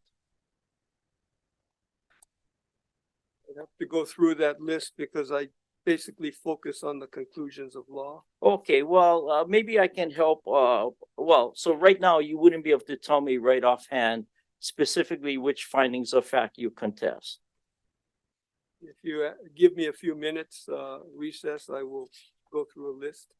Okay, well, let me ask you more specifically here. Why don't we look at findings of fact number 40 through 44, because that seems to be the guts of what some of this decision deals with. Can you turn to finding of fact number 40? Do you see it in front of you? Yes. Okay, the first part of finding of fact 40 says petitioner never conducted a HRS chapter 343 analysis for the entire project contemplated by the original petition, period. Before I ask the question that I have regarding that, just by way of explanation, a finding of fact is basically a statement, is it not, of what the facts of the case purportedly were or are. You agree with that? Yes. It's sort of like if this was a traffic accident case. The finding of fact says the traffic light was red when Gary Okuda drove his car into the intersection. Now, the conclusion of law might say, therefore, Gary Okuda is responsible for the accident which injured the executive officer, Dan Orendenker. But the finding of fact is just telling us what the color of the traffic light was. So it's just saying what the facts are. It's not what the ultimate conclusion is. Is that a fair statement of what a finding of fact is? Yes. Okay, so when we look at this first sentence in finding of fact 40, or in fact, look at all the facts that are stated in finding of fact 40. It continues on.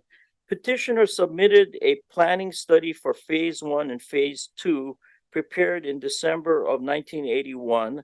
Petitioner submitted 45 exhibits. There was a footnote, none of which include a HRS Chapter 343 analysis for phase one and phase two.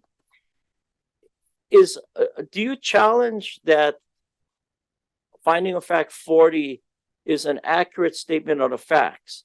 I'm not getting to the conclusion of whether or not the analysis is required as a conclusion of law, but just whether or not the traffic light was red, yellow, or green. Do you agree that finding of fact 40 is accurate as far as a statement of what the facts were? I agree that no chapter 343 analysis was prepared. I don't know how many exhibits were submitted. Yeah, well, it talks about the exhibits you submitted, yeah? Well, do you know? That we submitted. Yeah, Yes. yeah, it Oh, talks okay. about how many exhibits you submitted.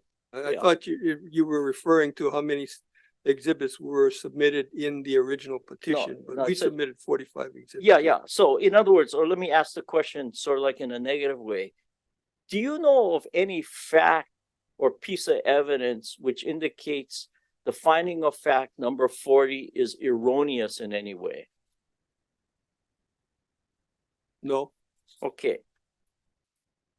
So then let's look at finding of fact number 41. It says the petitioner completed an updated topographic survey of the phase one project area in 2017, which resulted in important changes, including relocation of the affordable housing site as well as several other factors. Do you know of any evidence which indicates that that finding is erroneous or wrong or even misleading in any way? No. Okay. And I apologize for being tedious here, but you know, this is an important thing about whether or not our findings are erroneous or not. Can you look at finding of fact number 42? It says the current phase one project as proposed by petitioner includes critical changes that were not in the original plan and planning study represented to the commission in 1981. One of the revisions changed the method of sewage disposal for the entire project from cesspools to having a sewer connection. And then there's a reference to the transcript where that finding is based. Do you know of any evidence that indicates that finding of fact number 42 is erroneous, wrong, or misleading in any way? No. Okay, and then finding of fact number 43 basically deals with the environmental assessment that was involved. And let me just read it because this is an important finding. Number 43, petitioner for the affordable housing project completed an environmental assessment for a small portion of the total project area that was accepted by the county. The environmental assessment, parent EA, close parent, was triggered due to the use of state and county funds, as well as use of state/county lands for sewer lines to connect the entire project, including the affordable housing component, to the county wastewater treatment facility. The EA only covered the 10-acre affordable housing portion of the project, which makes up approximately 4% of the total project area. And then there's a citation or reference to the transcript where that finding is based. Do you know of any evidence which indicates that finding of fact number 43 was erroneous, wrong, or misleading in any way? I am not. I'm struggling how to phrase this. I think the finding may be misleading in that the assessment was triggered due to use of state and county funds, but I believe the Housing Finance and Development Corporation was required to conduct the analysis because the affordable housing project was using state funds. And the use of the sewer line was a second trigger. I can't say that the EA only covered the 10-acre affordable housing project. Okay, well, let me ask the question this way. Do you know of any evidence which indicates anything stated in finding of fact 43 was wrong or false? I would have to look at the EA to determine that. Okay, but as you sit here right now, you cannot tell us on the commission, or you cannot point to any fact or evidence which indicates that any statement in finding of fact 43 is wrong or erroneous, correct? I can't agree with that without examining the EA.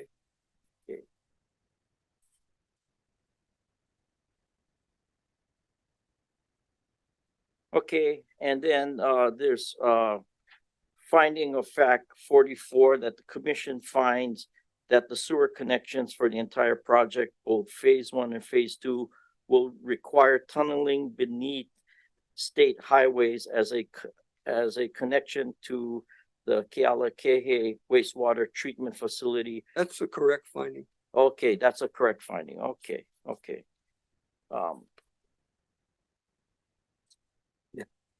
It's a county highway. I'm sorry. It's a county highway. It's not a state highway. Okay.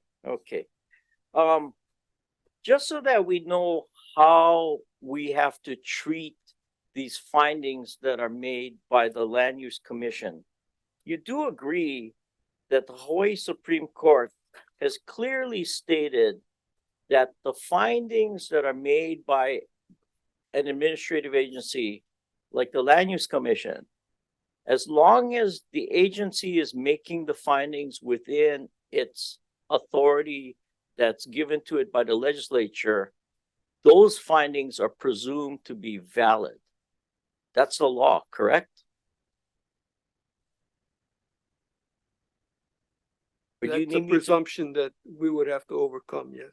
Yeah, in fact, that's what the Hawaii Supreme Court said in a 2004 case, in this case called Paul's Electric Service Inc. versus Befetel, 104 Hawaii 412 at page 418. The Pacific Third citation is 91, Pacific Third 494.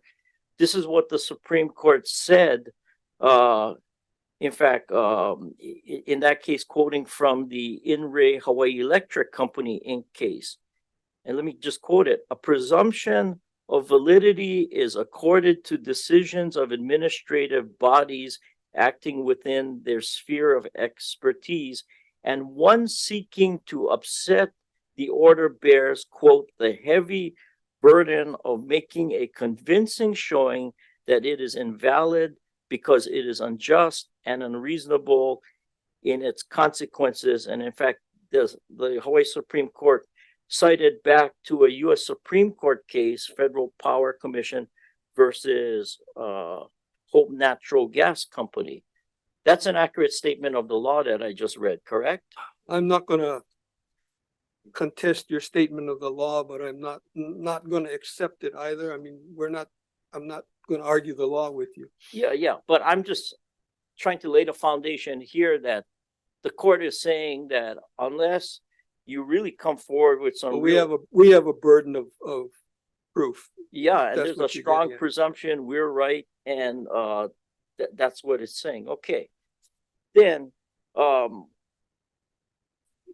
let's first talk about what triggers an environmental assessment. And by the way, Mr. Yuen, I'm trying to ask these questions as if it's like a de novo review. In other words, I'm not just asking these questions saying, oh, we don't have to ask you anything because, you know, you haven't brought up anything new. I'm trying to give you the benefit of the doubt by asking these questions, and also so that we have a full record. But the environmental laws have these things called triggers, correct? Yes.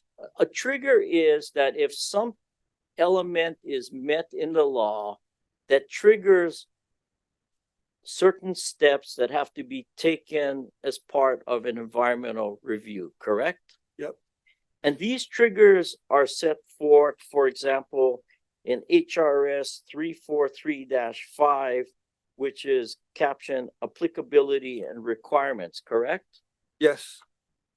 And if we looked at subparagraph A1, it says an environmental assessment shall be required for actions that, and parent one says propose the use of state or county lands or the use of state or county funds other than funds to be used for feasibility or planning studies for possible future programs or projects that the agency has not approved, adopted, or funded, or funds to be used for the acquisition of unimproved real property, so forth and so on. But basically, the bottom line is one of the triggers is that if you use state or county lands or use state or county funds, that triggers an environmental assessment, correct? That's a reasonably accurate statement of 343. Yeah, well, actually, I was quoting from 343, yeah? Okay, so when we look at that, the question then is, do we really have a trigger, correct? We we admitted, yes, there is a trigger, but that the appropriate analysis was conducted by both the Housing Finance and Development Corporation as well as the County of Hawaii Department of Environmental Management. Oh, okay, so let me get to that. And since you agree that there was a trigger, I can skip over going with you the boring rules that come out in the Umberger, UMBERGER versus Department of Land and Natural Resources case, 140 Hawaii 500 at pages 522, 523. I'm only stating that for the record so that everyone knows we actually, you know, looked at and paid attention to that. Okay. But let's talk about whether or not a further assessment needs to be made. You do agree that if there is a material change in the project, a new or additional environmental assessment may have to be made, correct? No. You don't agree with that? No. Okay, what is the legal authority that you base your statement? What Hawaii Supreme Court case or Intermediate Court of Appeals case says that? Well, I'm just not sure I agree with how you've characterized the standard for when a environmental assessment must be updated. Well, can you give me a citation to legal authority upon which your disagreement is based on? I think the only case that I'm familiar with that addresses that question would be the Kuilima case, Unite Here, which described the standards for when a environmental assessment or environmental impact statement would have to be redone due to changed circumstances. Yeah, and in fact, in that case, Unite Here Local 5 versus City and County of Honolulu, which we commonly call the Kuilima case, that's found at 123 Hawaii Reports, 150 at page 177. The Pacific Third citation is 231 Pacific Third 423. In fact, didn't the Hawaii Supreme Court say that environmental assessments or environmental impact statements are inherently time sensitive? In other words, if subsequent actions or later actions take place or circumstances change or like decades pass, like what happened up at Kuilima, a new environmental assessment has to be conducted. Isn't that what the Hawaii Supreme Court said in that case? In that case, it said that the circumstances in that case justified a new environmental impact statement. But let me read from that case, from the pages that I cited to, and you tell me whether or not what I'm going to read or what I will have read is an accurate statement of the law. Okay, and I quote, based on the plain language of section 26, every EIS is inherently, quote, qualified, close quote, or limited by inter alia, quote, the timing of the action, close quote, i.e. some sort of time frame. And what the Supreme Court finally concluded was for an EIS to meet its intended purpose, it must address a particular project at a given location based on an explicit or implicit time frame, close quote. Is that an accurate statement of the law as stated by the Hawaii Supreme Court in the Kui Lima case? Well, you just quoted from the case, so I have to agree, yes. Okay. And in fact, isn't it true that the Hawaii Supreme Court has told all of us in government we're supposed to do the environmental assessment at the earliest possible time, not defer it down the road? We're supposed to do it as early as we can do it. Isn't that correct? Yes. Yeah, and just so that, you know, you and I, the people don't think you and I are just making this up. That's what the Supreme Court said in this case, Citizens for Protection of North Kohala Coastline versus County of Hawaii, that's 91 Hawaii, at page 94, and specifically at page 105, where, and I quote, the Supreme Court is saying that we have to do this, quote, at the earliest possible time to ensure that planning and decisions reflect environmental values, close quote. That's what the Supreme Court said. Do the stuff earlier. Don't wait until later, correct? Yes. And because the reason the Supreme Court laid out in that case is that if we wait until later, as you know, one of the, I don't know if somebody mentioned here about inertia, but once the ball kind of gets rolling and we say, oh, we're going to do the review or the study down the road some later time, a lot of stuff might have taken place, and then we start hearing this argument saying, oh, all these things took place, so it's, you know, the environmental harm might have already taken place, or the agency, the Supreme Court said, might feel that it's locked in to what it decided, and it might have decided something else with the proper review. Is that a fair statement, what the Supreme Court said in this Citizens for Protection of North Kohala Coastline case? What are you getting at? I'm just saying the rule is we're supposed to do these assessments earlier Or than a later. government agency that's responsible for the project is supposed to do it. No, it's we are to require that these assessments are done earlier than later. That's what the Supreme Court is saying.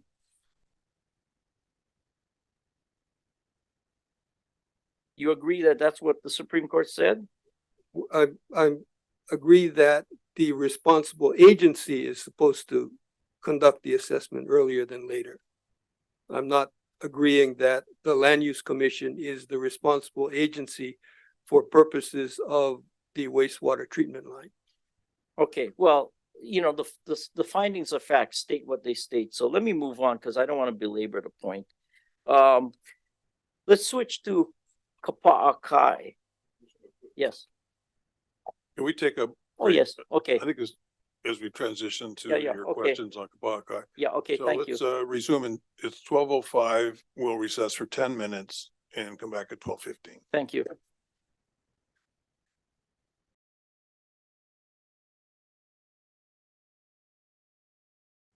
We're back on the record. Okay, we're back on the record. We'll resume with the questions by Commissioner Okuda. Thank you very much, Mr. Chair. Mr. Ewan, I'm going to shift over now to the questions I have relative to the Kapa'akai case. And that, just so that this record is clear, we're talking about Kapa'akai versus Land Use Commission. That's 94 Hawaii at page 31, 7 Pacific 3rd, 1068, a 2000 Hawaii Supreme Court case. Now, you heard me read to one of the prior witnesses a quotation from the Flores, Flores case Ohana versus University of Hawaii, Supreme Court decision found at 153 Hawaii 76, a 2023 decision. And what I read was, and let me just, I'm going to read it and ask you whether that's now an accurate statement of the law as of 2023. And I quote, at its core, Kapa'akai concluded the state's constitutional duty means that its agencies, quote, may not act without independently considering the effect of their actions on Hawaiian traditions and practices, close quote. And there's a citation to the Kapa'akai case where that quote is found. And then the Hawaii Supreme Court in the Flores case continues, and I quote, this procedural requirement, the agency action must be preceded by consideration of Native Hawaiian traditional and customary rights, should apply equally when agencies act in a quasi-judicial manner, parent contested case hearings, close parent, and in a quasi-legislative manner, parent administrative rulemaking, close parent.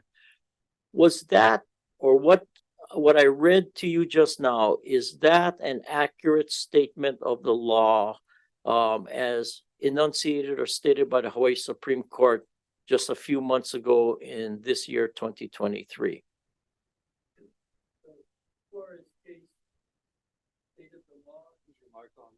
Is your mic on?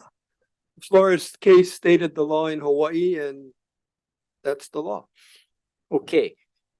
And we kind of covered some of this at the last hearing when I was asking people whether or not the request for an extension of time, is that an action or an act? Okay. Do you agree that the request for us to extend the time, your request, would have required us to take an act or action? We don't believe that the request for an extension of time triggers the need to do a Kapa'akai analysis, because we're still continuing to implement the commission's previously made decision to grant reclassification of phase 1. And what authority can you cite to, case or statute, that says your request for us to either give you an extension or actually, what authority can you cite which shows that your request for us to give you an extension, the action of giving you an extension, is not an act or action? We believe that's a procedural step, and I don't have any analysis, any citation at this time. Would we be, the Land Use Commission, be clearly erroneous or otherwise violate HRS Chapter 91-G or Section 91-G if we used our discretion to decide that what you were requesting would require us to take an act or action? I don't believe your action would be clearly erroneous. Okay, so we would have the discretion as the agency entrusted with these land use decisions to make a decision that a Kapa'akai analysis is required, correct? Yes. Okay. And basically that's what we did, correct? You did what you did. Okay. Because, and I just want to, last bunch of questions, because I want to clarify one thing, because I think at the other hearing, you kind of mentioned that the Kapa'akai analysis is just required in boundary amendment cases and not other cases. But as the Flores case, Ohana versus University of Hawaii case shows, or decision shows, that Kapa'akai analysis is clearly now applicable when rules are being made by the administrative agency, correct? I'm not familiar with the factual circumstances of the Flores case. Yeah, well, I think that what happened in that case where the agency, the University of Hawaii, was attempting to make rules regarding the use of Mauna Kea with respect to telescopes and observatories, and the issue was the lack of a Kapa'akai analysis. But let me just so that the record is clear here, do you contest the fact that, for example, in this case, In-Ray Iao groundwater management area high-level source water use permit application, which is a Hawaii Supreme Court 2012 case found at 128 Hawaii 228. The Pacific Third citation is 287 Pacific Third 129. The court applied the Kapa'akai framework to an agency's amendment of interim stream flow standards. Do you dispute that that's what was going on in that case where Kapa'akai was applied? I'm not sure you asked me a question. I don't, the case involved what it involved. I'm not, Okay, I'm not capable of answering any question regarding that case. okay. Or the Mauna Kea versus Board of Land and Natural Resources case, that's 136 Hawaii 376. That's a 2015 case where the Hawaii Supreme Court affirmed that a contested case hearing to determine Native Hawaiian traditional and customary rights is a matter of Hawaii constitutional due process. And that wasn't a boundary amendment case. What's your question? That's what happened in the Mauna Kea Ania Ho versus Borderland and Natural Resources case, which I cited. In other words, Kapa'akai was held to apply as a matter of constitutional due process in that case, and that case wasn't dealing with a boundary amendment. Well, that I'm not going to argue with you about what that case said or didn't say. I'm not familiar. I don't have that case in front of me, and I'm not prepared to speak on it. Okay, and then the contested case regarding the conditional use permit for the 30-meter telescope at the Mauna Kea Science Reserve, that's 143 Hawaii 373. That's a 2018 Hawaii Supreme Court case. That wasn't a boundary amendment case. It dealt with the Borderland and Natural Resources decision regarding the developer's permit. Now, in that case, the Hawaii Supreme Court held that the Kapa'akai standards were satisfied, but the bottom line is Kapa'akai was applied in that case, even though that wasn't a boundary amendment, correct? Well, the Kapa'akai analysis applied in that case because it was an adjudication of substantive rights under a permit, whether the university or whoever was applying for the permit could be granted the permit. So a Kapa'akai analysis was appropriate there. In this case, we're saying this is a procedural step we're taking. It's not the substantive adjudication of the boundary change, and we have not we have not contested the fact that a Kapa'akai analysis would be appropriate at such time as the petitioner comes in and says we're ready to develop phase 2 and we'd like the reclassification of phase 2. Okay, and my final question, or maybe it might be a statement, and you tell me if I'm wrong. You know, this provision, Article 12, Section 7, which requires the Kapa'akai analysis and which enshrines in the state constitution protection and constitutional recognition of Native Hawaiian cultural practices, resources, the things that are stated in Article 12, Section 7. This comes out of the 1978 Constitutional Convention, correct? I believe that's correct. I actually went down to the archives because I have some research I had to do on something else. But I pulled out the journal and I think there were 103 delegates, and I was looking at the pictures of the delegates. And there are very, very few Native Hawaiians in the 1978 Constitutional Convention. You agree? I don't know how many Native Hawaiians were delegates to that convention. Yeah, somebody told me there were 7. I can only think of 3 or 4. So bottom line is this provision, which constitutionally protects these resources and imposes this affirmative duty, as the Kapa'akai case says, on state agencies, it's not just a reflection of what maybe a small political group wanted. It's a decision by the citizens of Hawaii from all different ethnicities, religions, backgrounds.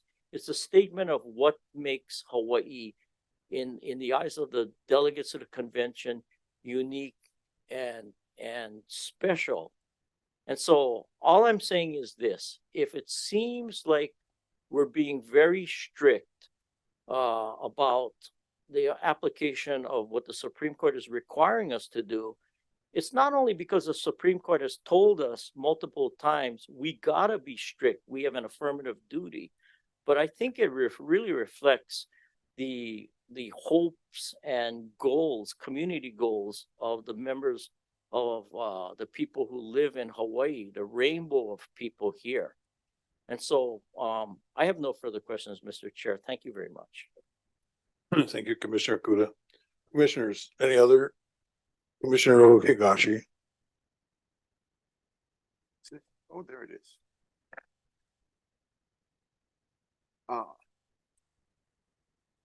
If somebody can help me, I'm just trying to find out whether or not the Environmental Hawaii article dated April of 2023 is in the record or not. All right. Yes.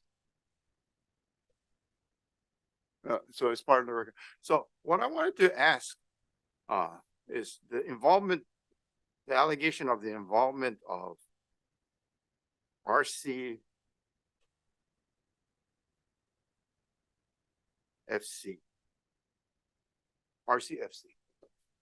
Can you explain to me what the involvement of RCFC is? The property is owned by 3 entities: RCFC Koloko Heights LLC, Koloko Heights B1A Holdings LLC, and Koloko Heights Investors LLC. These are all subsidiaries and affiliates of an entity called PCCP. Historically, there was an entity named RCFC that was a prior owner of the property. And I give an opportunity, this environmental, what concerned me is this environment, this article indicated that RCFC was involved in the Kehalani development in Wailuku. And it seems to indicate that they sold off that land to a person who is not qualified to development. In fact, I think he's selling off pieces of Kuleana property without subdividing it. He's building houses without renting or without going through the proper thing. And I'm concerned that the import of this article is that the intent of an extension would be to follow the same avenue that happened in the Kealani on Maui. And so I'd like to give you an opportunity to correct any misimpressions that this article seemed to have given or explained. I'm not familiar with the circumstances of what occurred on Maui, so I can't really comment on that. The 3 entities that presently own the property have nothing to do with RCFC. But there were a previous owner RCFC was a previous owner of the property, And of your, this your property. your statement is that there is no connection between the two. That's what I understand. Right. Can we have him under oath though? Please state your name and address for the affiliation for the record. And I'll swear you in. Mark Meyer, I reside at 140 Stone Pine Lane in Menlo Park, California. Mr. Pryor, the testimony you're about to give be the truth. Yes. Please proceed. So I can't speak to all the details of the Maui development. As Mr. Ewan mentioned, these properties were owned by a certain entity that gone through various levels of. There was a deed in lieu at one point where a prior lender had to give up ownership of the property. What I can speak to is the RCFC entities here on this island and what's going on with these particular properties. They're being developed. We've gone through a substantial process over a period of years to get them to the point where they're ready to develop. We've done the work to go put a sewer line in. And what we're doing here on this piece of property is completely independent of anything that's going on over on Maui. So that doesn't really answer the question that I had. The question that I had is, are these separate independent entities that have nothing to do with each other? They don't have like co-owners in terms of. I can't answer that in enough detail to make sure I get it right. I mean, these are owned by various entities within this company. Like the way a deal like this works is you piece things out into different entities so that they're financially not dependent on one another, right? So this project over here stands on its own. And I don't know the entire ownership structure of every one of them. There's numerous owners involved in something like this with a equity structure where there are various ownership pieces to various projects. I can only speak to RCFC, Coloco Heights, and the other owners on this particular property right here. I can tell you that what you're reading in over there on Maui, that report was erroneous in a lot of ways. I can't get into all the details of it. It would be impossible for me to go through all that. But I know that property, I know there was some controversy over there, and I know that property has been very successfully developed. It's going well. It's been a good project. And there's always going to be some arguments around the edges about various details, but there's no. Except for the low income or low in housing. Isn't that right? The affordable housing component, which was a critical portion of the agreement, was never developed. It's not being developed. I don't think that's true. I think it will be or is, but I don't know enough of the details to get into it. And here's what I would say. Here's what I'm saying. We sat at That's fair. and we heard, and they're far. So in fact, the guy who has that property wants to dump it.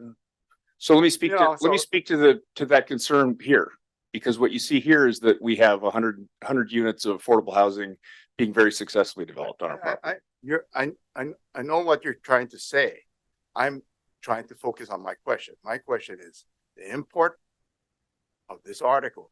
Yep. Was that your company or companies affiliated with your company or companies that are linked to your company, present company, did this on Maui. And that we should be careful.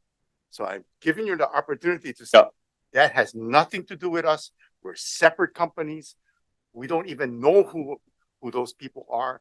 I'm trying to give you that opportunity. But according to your testimony under oath, that you cannot give me that.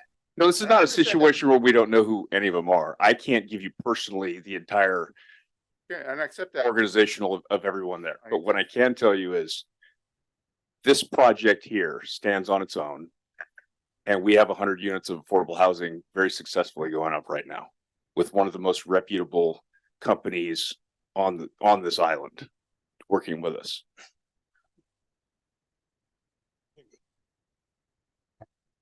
Commissioners, anything further? Okay, so I just want to gauge the additional testimony. So county, how much time would you need for your presentation? 5 minutes. And state, how much time would you need for your presentation? About the same. So we're going to take a lunch break. It's going to be brief. So I'm gonna go for, it's 12:35. We'll be back on the record at 1 o'clock, 25 minutes.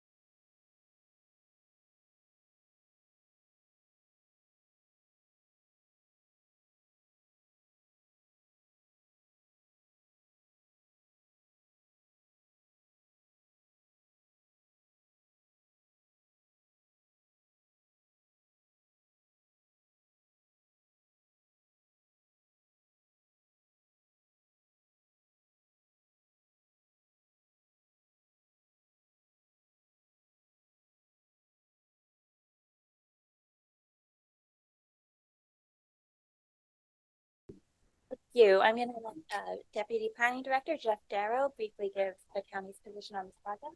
Mr. Darrow, would you state your name and title and I'll swear you in. Aloha, Jeff Darrow, Planning Department. You swear to your testimony to be the truth? Yes, I do. Please proceed. We are in support of the petitioner's request for a reconsideration of the motion.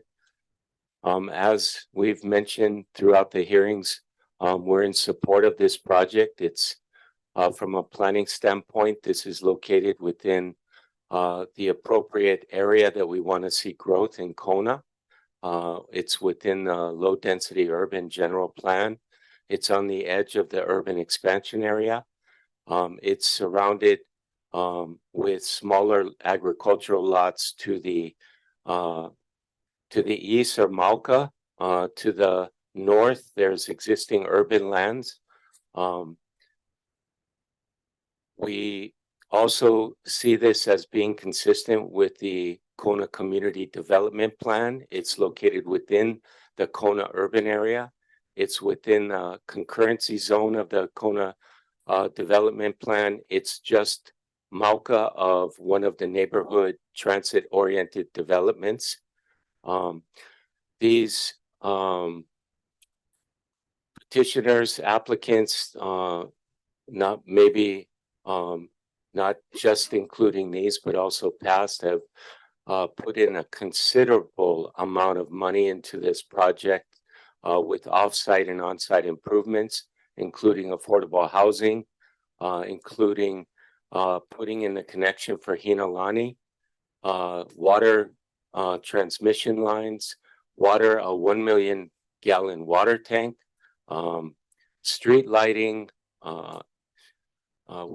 They've expended multiple millions of dollars up to this point.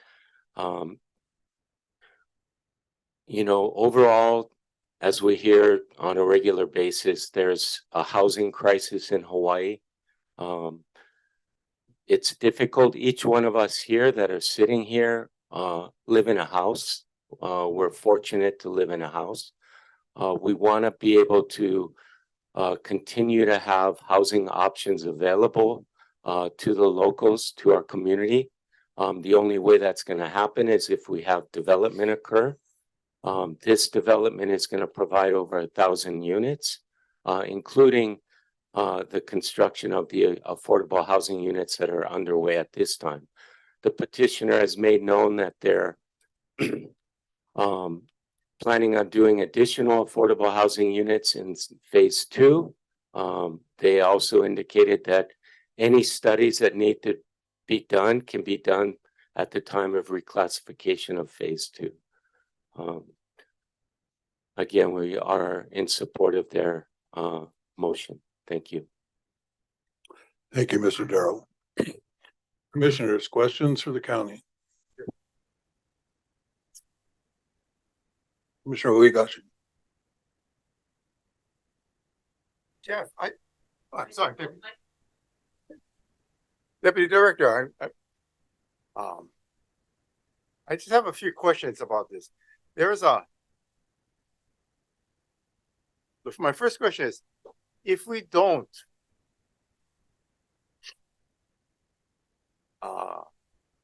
grant them the extension of time, how does it affect the county approvals for the existing project, not phase two? Phase one. Yes. Commissioner Ohigashi, my understanding is that phase one will continue until substantial completion or completion, and then the applicant will come in for reclassification of phase two. So there is, by guaranteeing an extension of time, what he's telling me is it doesn't affect the county approvals at all for phase one. That's my understanding. The second question that I have is that in your this document, as well as the previous document you filed on the original, you take the position that you have no objection. You don't use the word support, you just use the word no objection. I'm coming from a lawyer's point of view. When you say no objection, that means we're not standing in the way of this. However, your testimony now is that you support that. And I view the two things as totally different. No objections versus support. Can you tell me what is the official position of the County of Maui, because County of Hawaii? Because this was signed, I think, by Michelle An in this matter. The County of Hawaii Planning Department support. We support petitioner's requests. Because I haven't seen that in any of the documents filed. You're just saying no objection. I understand. Yes, our testimony is that we support it. Nothing. Commissioners? Smith? Sure. Yeah, just to reiterate, so the petitioner has done many things like you mentioned, you listed. The affordable housing is under construction. I saw that as I came down Hinalani. There must have been 70 pickup trucks workers on that project. They are putting in the sewer line, right, as we speak. And it seems like phase one, that's what I needed clarity the same way that Lee just did, that phase one won't be affected by whatever decision is made today. That is my understanding, Commissioner Carr-Smith, as well as my understanding from the staff report that LUC is in agreement with that. So it's really just a matter of what needs to be done to continue their work on the phase one so that they can then go into reclassifying phase two. Is that right? I would, they are actively working on phase one as far as subdivision applications, plan approvals for the multiple family. They're actively constructing the affordable housing. So there has been permitting that has been ongoing. Again, my understanding is once they're ready to proceed with phase two, they would apply for reclassification of phase two. Or at this point, I don't know if you would call it phase two for the property across Hinalani. Okay. Thank you. I'd just like the petitioner to clarify. They're making representations about the petitioner. Can you clarify and confirm that Mr. Darrow's understanding is correct or not regarding, the question is, will phase one be affected by the decision to grant an extension or not grant an extension? We don't believe that the decision to grant or deny the motion for reclassification would have any adverse effect on the commission's reclassification of phase one. No, the motion, not for reclassification, the motion for time extension. Will the motion for time extension, approval or denial, and the reconsideration thereof affect phase one? No. So Mr. Darrow's understanding is correct. Yes. Thank you. You want to add something to that? Consider this. From a legal standpoint, it doesn't affect our ability to move forward on phase one. And so we're able to continue developing the phase one lands.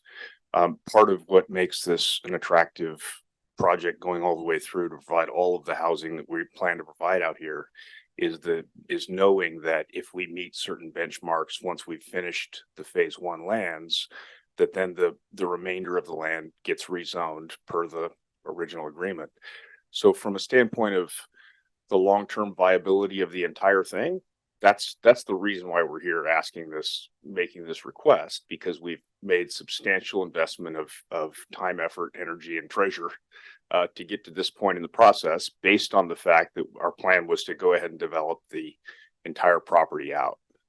So from a standpoint of our ability to move forward and provide good density on phase two, provide all the housing units that we're planning on, provide additional affordable housing units that would be in proportion to all that.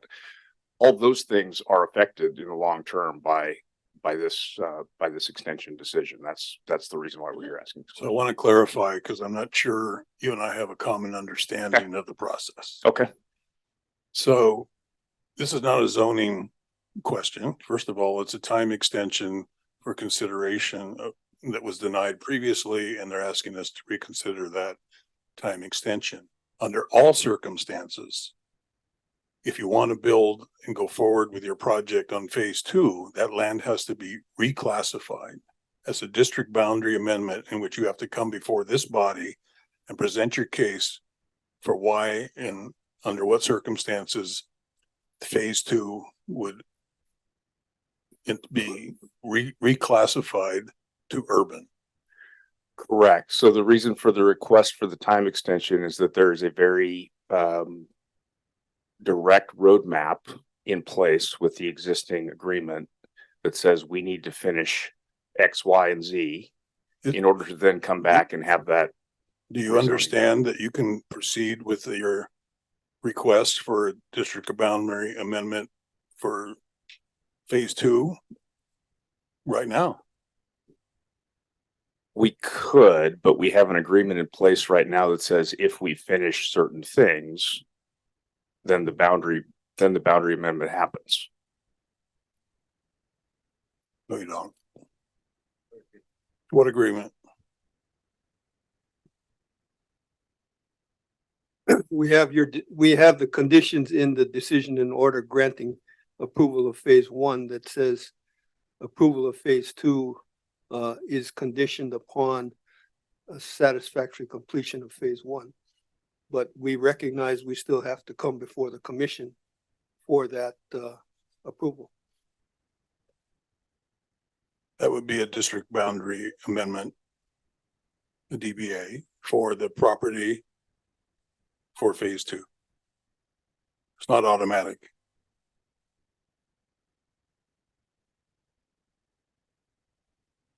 That's a statement or a question? That's a statement. Okay. Chair. Commissioner Okuda. Mr. Darrow, thank you for coming and appearing. A follow-up to that question. Is it your understanding that district boundary amendment for phase two is automatic and does not have to go through the normal district boundary amendment process? No, that's not my understanding. Because if there's some confusion about that, this would be possibly another reason why not to grant a reconsideration, just so that it's absolutely clear that, you know, the district boundary amendments and all the legal requirements have not been waived. And I'm not sure the Land Use Commission, even if it wanted to waive those requirements, have the authority to waive it. But anyway, let me ask this question, getting to the heart of some of these things. You know, I think it was maybe at one of the planning seminars, or maybe it was somewhere else, somebody testified or said, going slow sometimes is actually going fast.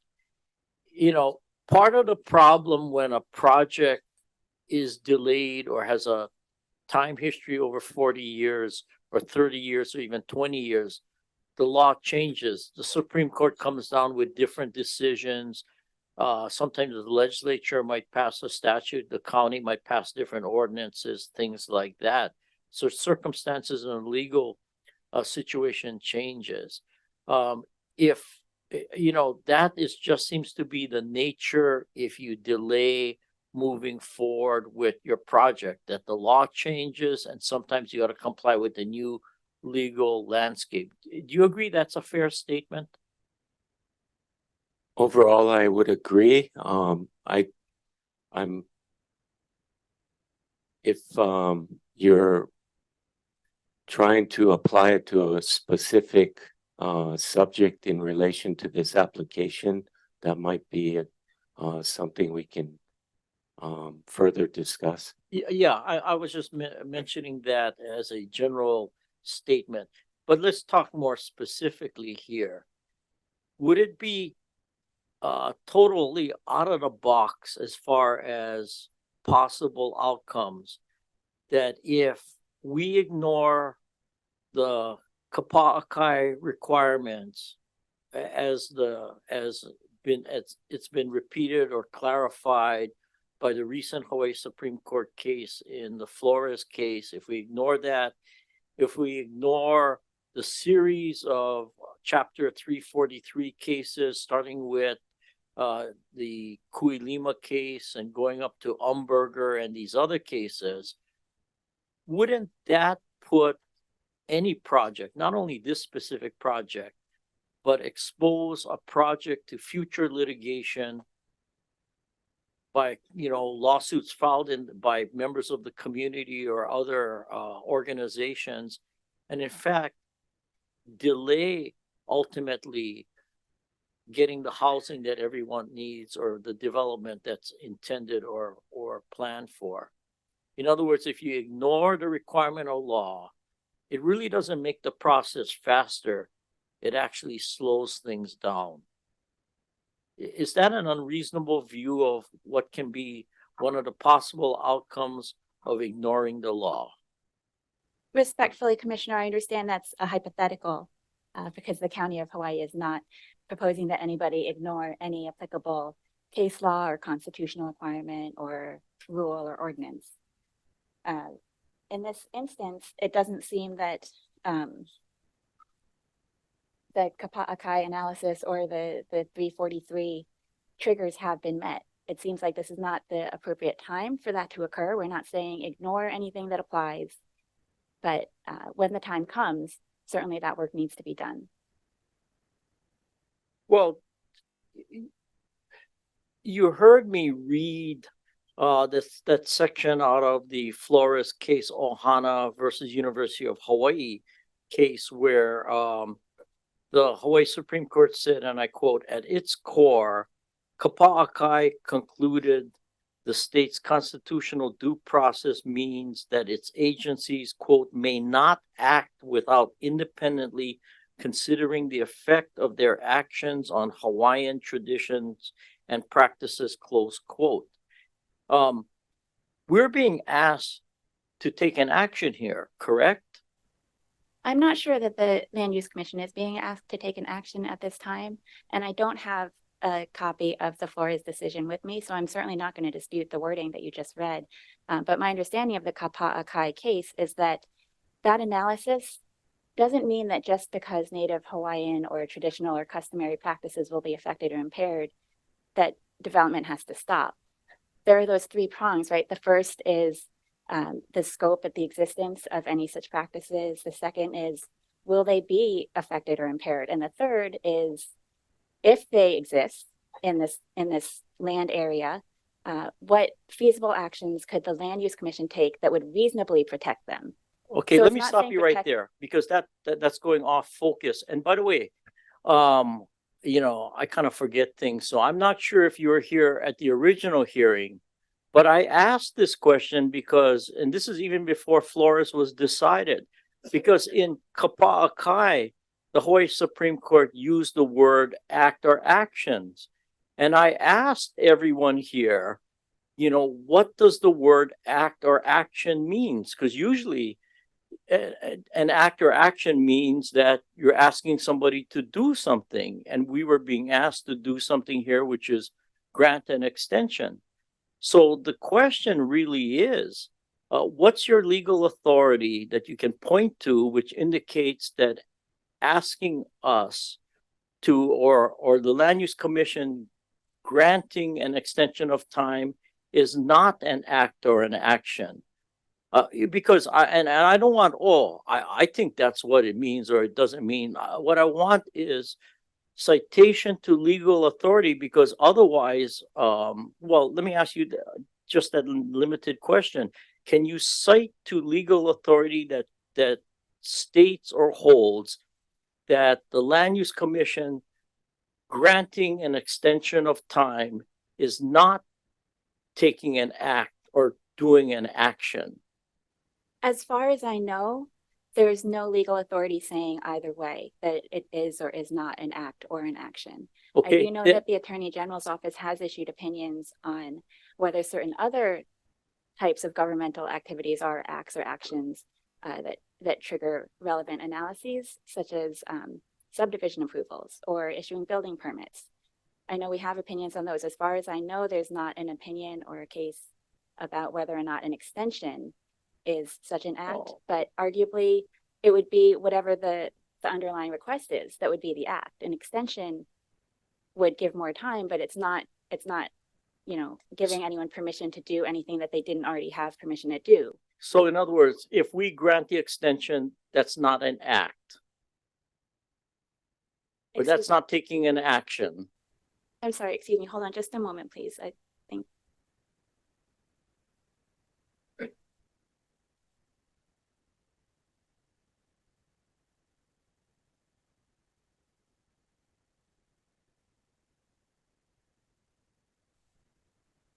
No, I'm sorry. I don't know of any legal authority that states for sure whether or not this is a request for an extension is an act or an action. Okay, now, just for a matter of foundation, you heard me ad nauseum read these statements of law, and I was asking Mr. Ewan whether I accurately stated the law on these various things that I read.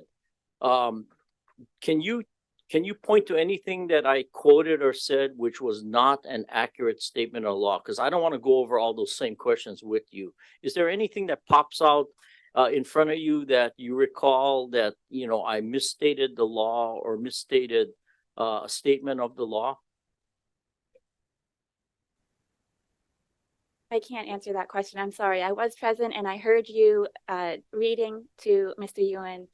I didn't have the case law in front of me, so I wasn't following along verbatim. I cannot say for sure. What do you recall that I read the statements of law, the decisions of the Hawaii Supreme Court about the discretion that is given to agencies to make decisions within the scope of their authority?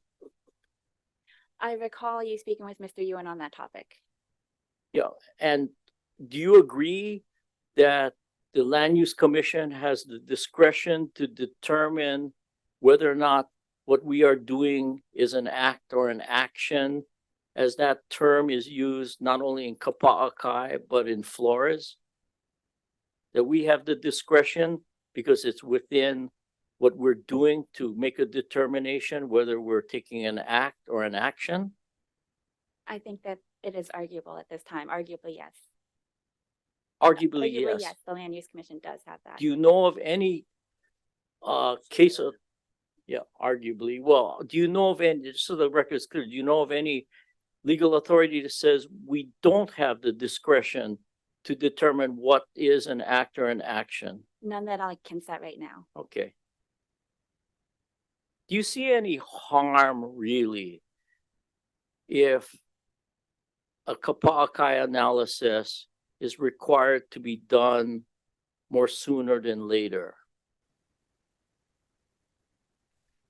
I think that laws need to be equally applied to everyone, and there's a stage in the process at which it's appropriate, and that most people who go through the process, at least with the County of Hawaii, you know, they have to go through the steps in the same order. So that wasn't my question. Requiring it now, I think, would potentially be a harm to say that this petitioner needs to do something now, and other people that want to develop don't have to do it until a later time. When have we at the Land Use Commission ever told any other petitioner that they didn't have to do a kapa'akai analysis under any circumstance? When did we ever tell them we don't have to do a kapa'akai, or they don't have to do a kapa'akai analysis? I don't know of such an instance at this time. Okay, so Commissioner Okuda. I don't think it's the matter of whether or not you told somebody they didn't have to do it. I think what the issue here is that this particular application has been before the commission since 1981. It's come before the commission a number of times. The last time it came before the commission in 2012 for this similar request of a time extension, there was information within the report detailing all of the work that the applicant had done. It detailed all of the studies that were done, and it was accepted by the commission without a request to do a kapa'akai analysis. So the question is, why at this time versus any other time prior to this? Kapa'akai has been around for decades. Again, you have the information to make the kapa'akai determination. The information has been provided. For us at the county, when we receive an application, we do the kapa'akai analysis with the information provided. If we feel we don't have that information, we request the applicant to provide additional information and won't accept the application.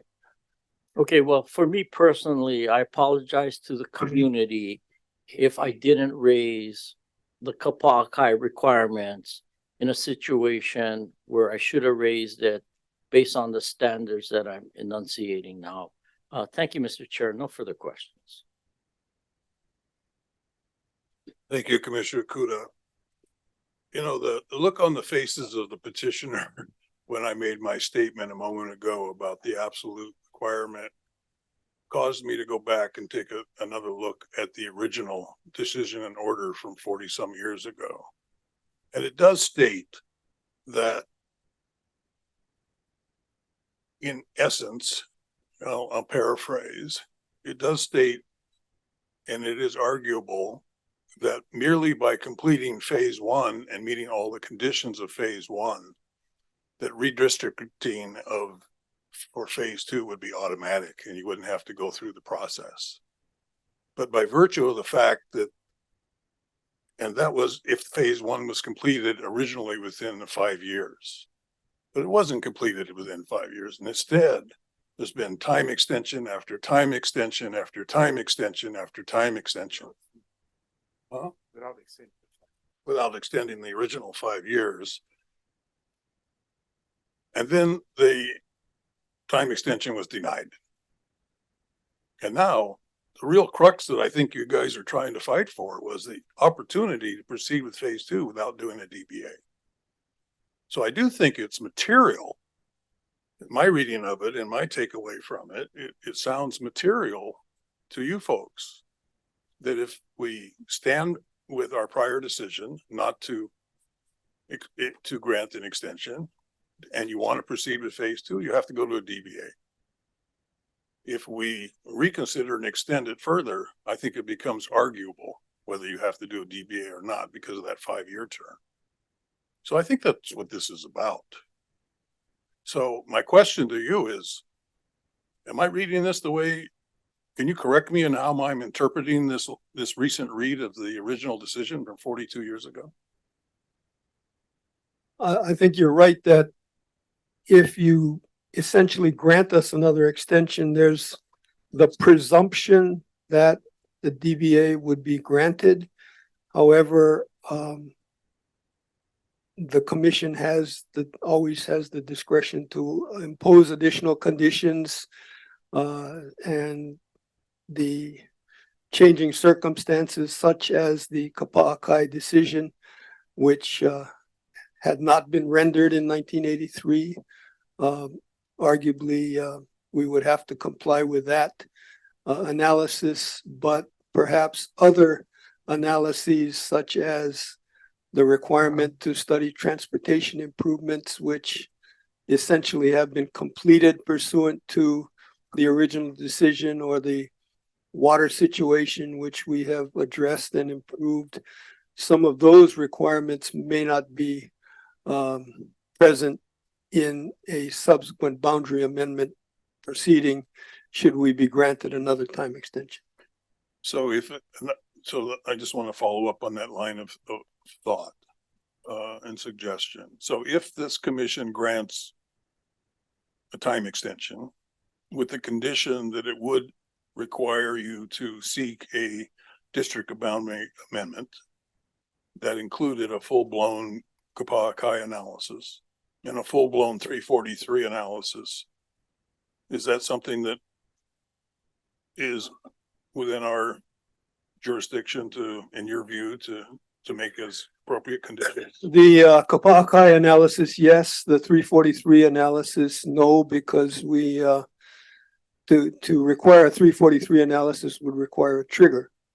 And as our position is that the County of Hawaii and the Housing Finance and Development Corporation have already satisfied the trigger of the use of state and county lands for the wastewater treatment line. Okay, so if I say it a different way, if we deny the extension and and the petitioner decides that they want to pursue a district boundary amendment and a requirement in that process is a 343, would it be your argument today that it's unnecessary?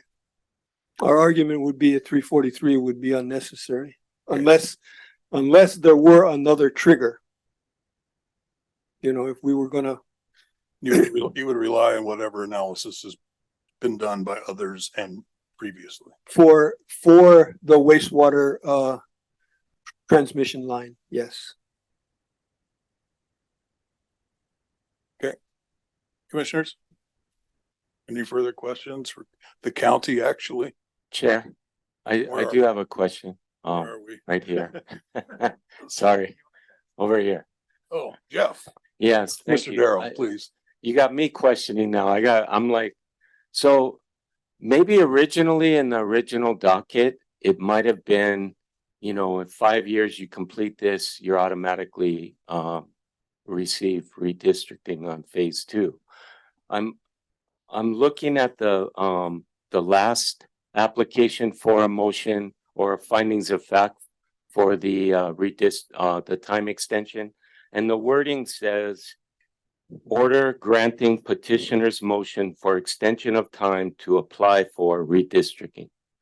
So it seems like at some point along the way, there was an understanding that when the applicant had done what was required in the original order to be able to do the substantial completion, they could apply for the redistricting.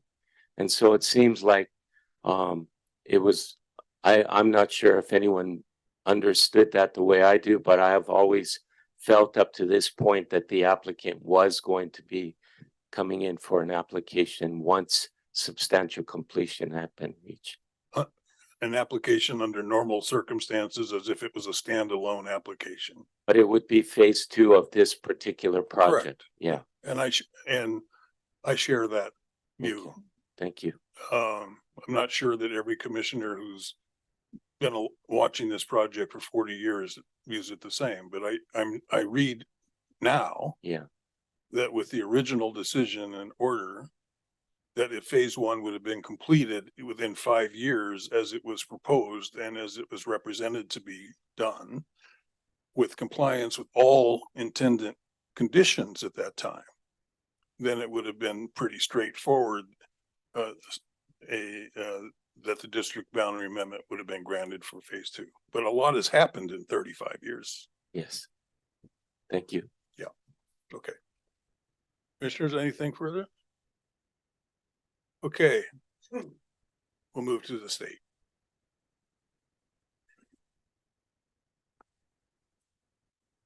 Good afternoon, Commissioners. Allison Cato, Deputy Attorney General for the Office of Planning and Sustainable Development. Regarding today's motion for reconsideration, OPSD recommends that the LUC approve petitioner's motion for reconsideration. We recognize that a motion for reconsideration should not be an opportunity to revisit the same arguments and issues that were fully argued and considered. But in this case, the commission's denial rests on issues that were raised by the commission that the parties did not previously identify as major issues. So we didn't address it in our written submissions to the commission. Given that the petitioner has a significant interest at stake in this motion to extend time, OPSD feels that they should be afforded the opportunity to properly research and present arguments regarding the issues that were raised, which they have done in their motion for reconsideration. Having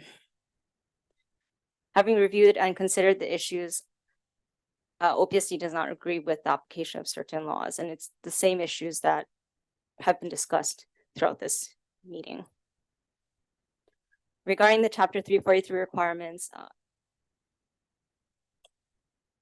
I'm sorry, I'm going to be restating some of this, but just to be clear, a Chapter 343 review was neither triggered nor required by the LUC at the time of the original district boundary amendment petition in 1981. Since that time, things have changed. There was a change in the method of sewage disposal from cesspools to a water transmission line, which was intended to service both the affordable housing project and the larger Coloco Heights project. So this did trigger NEA, and which was completed and accepted by the appropriate agencies in 2019. This determination that Chapter 343 was satisfied with respect to specifically the trigger of the wastewater transmission line was made by the appropriate agencies in 2019, and the time to appeal that decision has long passed. So I'm just talking about the wastewater transmission line and the affordable housing project. For that, the Chapter 343 analysis was done and resulted in FEA FONSI. So we do not believe it's appropriate to go back and use that as a current trigger for an EA. However, if some other component of the construction is proposed on either phase 1 or phase 2 that does trigger Chapter 343, then at that time we feel an EA would be necessary.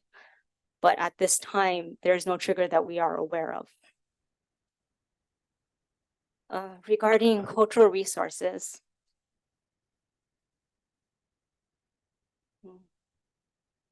OPSD recognizes the importance of the state's constitutional duty to preserve and protect customary and traditional rights of Native Hawaiians under Article 12, Section 7 of the Hawaii Constitution. The Kapaakai case articulates an analytical framework for the state in making certain actions to ensure that this obligation is met. While the Kapaa case involved a boundary classification, the analysis in that case is not limited to such actions, as pointed out by Commissioner Okuda.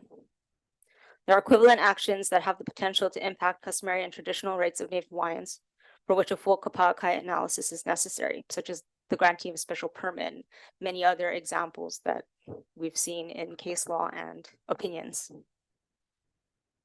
That being said, not every action of the LUC has that potential impact warranting a Kapaakai analysis. And this is kind of a silly example, but for example, the commission acts to approve minutes. That is, there was a vote taken and action taken. So there is no clear answer of what actions are required to meet the requirements of Kapaakai, and this should be determined on a case-by-case basis in your best judgment, which I believe is within the discretion of the LUC. And so the motion here today at issue is a motion to extend time to achieve substantial construction on phase 1 in order to apply for phase 2. And to be clear, in my understanding, a denial here does not impact phase 1. That is going to continue on. That is going to be constructed. It's not impacted by this denial. And this decision also does not grant petitioner the ability to proceed with phase 2. My understanding is also that once substantial completion of phase 1 is completed, then the petitioner would come back to apply for phase 2. And I have not compared the incremental districting requirements to the regular DBA requirements. I assume there is some difference, but I do believe that at that time, the petitioner at the time of application for phase two, the petitioner will be required to analyze the potential impacts and mitigation of the phase two development, and the OUC may impose revised or additional conditions upon petitioner's application for redistricting of phase two. So in my view, this motion merely gives petitioner the ability to apply for phase two once it meets the condition of substantial completion. And I believe that review is subject to a full and current Kapalkai analysis, which may necessitate updated studies, including a cultural assessment. And the public testifiers today raise important issues that must be addressed in connection with that review. But again, OPSD does not believe that the immediate motion, not the motion for concern, but the motion to extend is an appropriate action for this analysis. And so OPSD recommends that the LUC approve petitioner's motion for reconsideration so that the commissioners may consider the petitioner's more detailed informed response and the things that were discussed here today.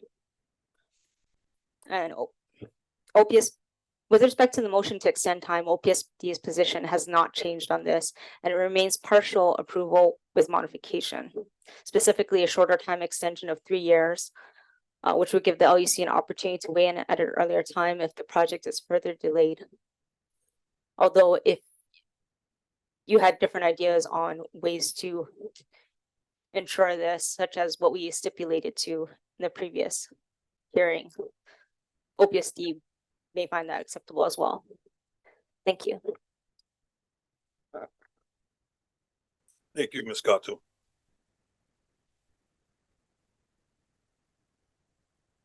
Commissioners, Commissioner Lee. This question is for Allison. Mhm. So it sounds like you're not agreeing that if the conditions are fulfilled on phase one, that phase two would be automatic or ministerial. Is that correct? Correct. So you differ from the county's interpretation. They think, sorry, I might have missed that. I thought they said something a little different. They said that they think it's ministerial. Well, let's hear from the county. I heard it. I did not hear it that it's ministerial. I heard Mr. Darrow say that it would be a normal district boundary application at the time it went forward. Is that correct? Well, again, that's where the confusion lies. When we look at the original petition, that was the understanding. But as we look at the motions for time extension, the language indicates that the applicant will apply for redistricting. Okay, thank you. I think I was confused because your answer may have evolved a little bit. So I appreciate that. No more questions, Chair. So I think both, I just want to get it clear on the record as well, Commissioner Lee. So county saying that an application for a district boundary amendment would be required. I'm going off what I'm reading. Yeah. And to apply for a redistricting, that would be the normal course of action. Yeah. And I don't see a ministerial action to automatically apply. granting Yeah. it. Yeah. And the state agrees with that position or is different. I mean, regardless of what this decision order says, you're right that this isn't 5 years later and a lot of things have changed since then. And there are a lot of considerations, especially Kapalkai and other constitutional requirements that we have to consider. So I guess bottom line is I see it as an application for incremental districting. I'm not exactly sure. I mean, it is in the rules, but I think that would need to be looked at closely as to what the specific requirements are. But I do think that it is not a ministerial thing. I think that you can use your judgment to see if certain additional things are required, if certain times have changed and mitigation is required, and certain other studies are required. So I'm not sure if it's necessarily the full district boundary amendment process, which is very long. It might be something shorter procedurally, but I do think that the commission can use its discretion and judgment to determine if the application is sufficient, is justified. Commissioner Lee, you have anything further? Well, thank you, Chair. Thank you, Madam Deputy. Commissioner Legashi. So I'm gonna put it kind of more simply than maybe everybody else.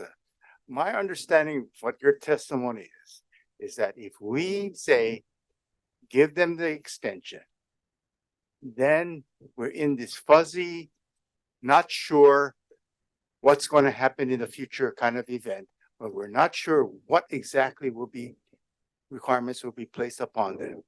What do they have the right to under the ministerial decision, etc.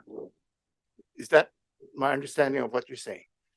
I'm saying that I have not looked at it closely enough to be able to tell you or So to tell you exactly what the so we don't requirements for know. incremental districting are. But What that you're is saying is we something don't that the LUC can interpret its rules to. However, if we say, let's not give them this extension, then we all know what they have to do. They have to apply. They have to go through the regular process and obtain a district boundary amendment for this phase 2. Is that right? Yes, if this is denied, then they And lose you can that. that you can tell me for certain that that will happen. Yes, if you deny this, then they do not have the opportunity to apply for the incremental districting. That's gone, and they will have to do an entirely new district boundary amendment, which they may or may not do. Given the amount of time, given the amount of over 40 years and the changes that the law has taken place, as a planner, this goes to planners. I'm sorry, I'm not the planner. Yeah, but as a planner, your department is, has planning into an office of planning. But as a planner, wouldn't it make sense to take the guaranteed knowing what everybody has to do versus this fuzzy litigation type of future event? I'm just asking that question. I'm not sure how to answer that because I'm not sure. You said that that's That's okay planning because it was question. just a rhetorical question. I mean, to Commissioner- the extent that you want a planner to respond, my client is available. You don't have to respond. It was just a rhetorical question. Respectfully, I appreciate that question. I think the fact that these questions are being raised and are being asked right now goes towards whether or not the motion to reconsideration should be granted. I Because agree. right now we're just, right, and then we will have a full opportunity to do the research and solidify our positions and come back before the commission and then have this conversation with your rhetorical questions being actual questions on the record that we can answer after having prepared for them. So I think we've interjected a fair amount of confusion along the way. And we've also we've clarified a great amount as well. But one point that I want to confirm on an absolute basis, at least the way I've heard it from all three of you, is that if we deny the extension or deny the motion to reconsider our denial of the extension, phase 1 will not be affected and will continue. That's my understanding, yes. Petitioner. Phase 1 can continue with the approved plans and the approved zoning by the County of Hawaii. County. That is our understanding as well. Okay, thank you. Commissioners, anything further for the state? Commissioner Lee. Turn on your mic. Chair, should I wait for later to ask Mr. Morris a question? Because right now the question is for OPSD. So I have a question for Mr. Morris to also add his opinion into this. So would this be the time or should I wait till? It depends on the question. So certain types of questions, we have to go into executive session. So okay, so basically what my question would be is, what does Mr. Morris think? Is chapter 343, in his opinion, going to be triggered? And also, does he agree that the phase 2 would not be ministerial? So that would be my question. Commissioner Okuda for a comment. Yeah, my comment would be, I'm not sure if that's number one, a question we can ask Mr. Morris in executive session, because that would be dealing with deliberation. So I think that's gotta be out in the open. And secondly, I think that's really within our purview since all the parties seem to agree that we have discretion to make that decision. At least that's what I heard. I guess my desire is to have Mr. Morris earn his pay today, so that's why I asked the question. Mr. Chair, Mr. Higashi. I don't see anything wrong with asking the question, but my experience with the Attorney General's office that if it is an opinion that you are requesting, they will ask for time to see whether or not they can prepare one. You're not being animated. Commissioner Lee speaking. Thank you, Commissioner Uegashi. Yeah, that's always the danger when you ask the Attorney General's office, but I'm willing to take that risk. Thank you. And if I may respond briefly. Mr. Morris, please. Thank you. I think the best way I can respond is that I have reviewed the decision denying the extension request. And that decision includes findings of fact and conclusions of law that I have reviewed and approved and agree with, including the findings in that decision that 343 would apply and that it is within the discretion and appropriate to require the Kapa'akai analysis at this point in the proceeding. Thank you, Mr. Morris. Commissioner Lee, thank you, Mr. Morris. That's helpful to me. Okay, Chair, who's that coming from? me over here. Oh, Commissioner Carson. I don't have a screen in front. Mr. Morris, so you're saying that a decision to extend time triggers those two items? Well, again, I'm going to refer to the findings of fact and conclusions of law that I approved and assisted with, and that for a 343 where you are tunneling under state land, that there's a sufficient trigger for a 343 analysis at this point. And with respect to the interpretation of the Kapa'akai case that has been broadened to include rulemaking and other actions, and as Commissioner Okuda points out, even can be read to say that any affirmative action taken by the commission would require that type of analysis. I support the conclusion that Kapa'akai is appropriate at this stage, given the circumstances that we have here with the length of delay and with the intervening law and interpretation of Kapa'akai.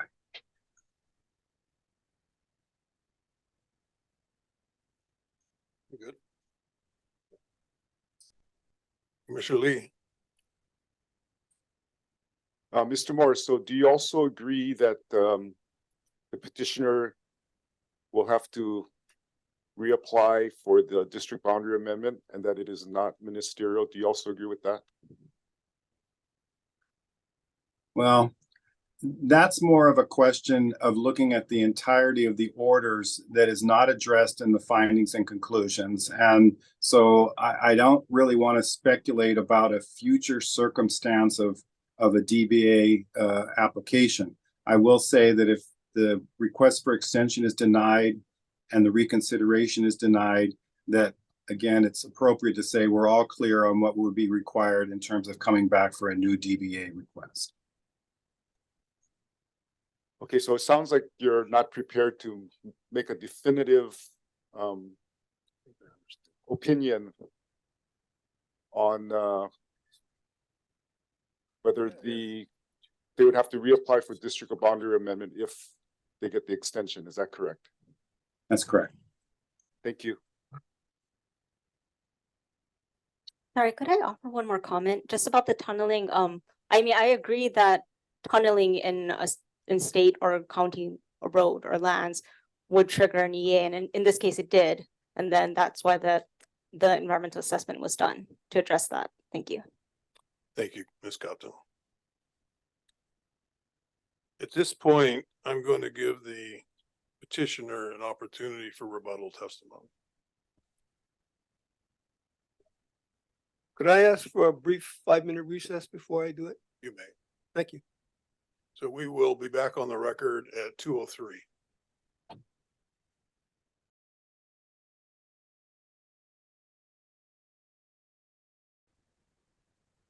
recording?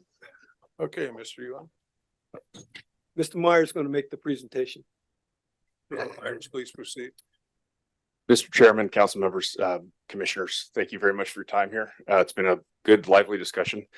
I hear a lot of discussion about a concern that we might potentially develop the phase 2 lands under kind of the zoning of what had been approved in the past. And that is our intent. That's what we'd like to do. That's what we hope to do.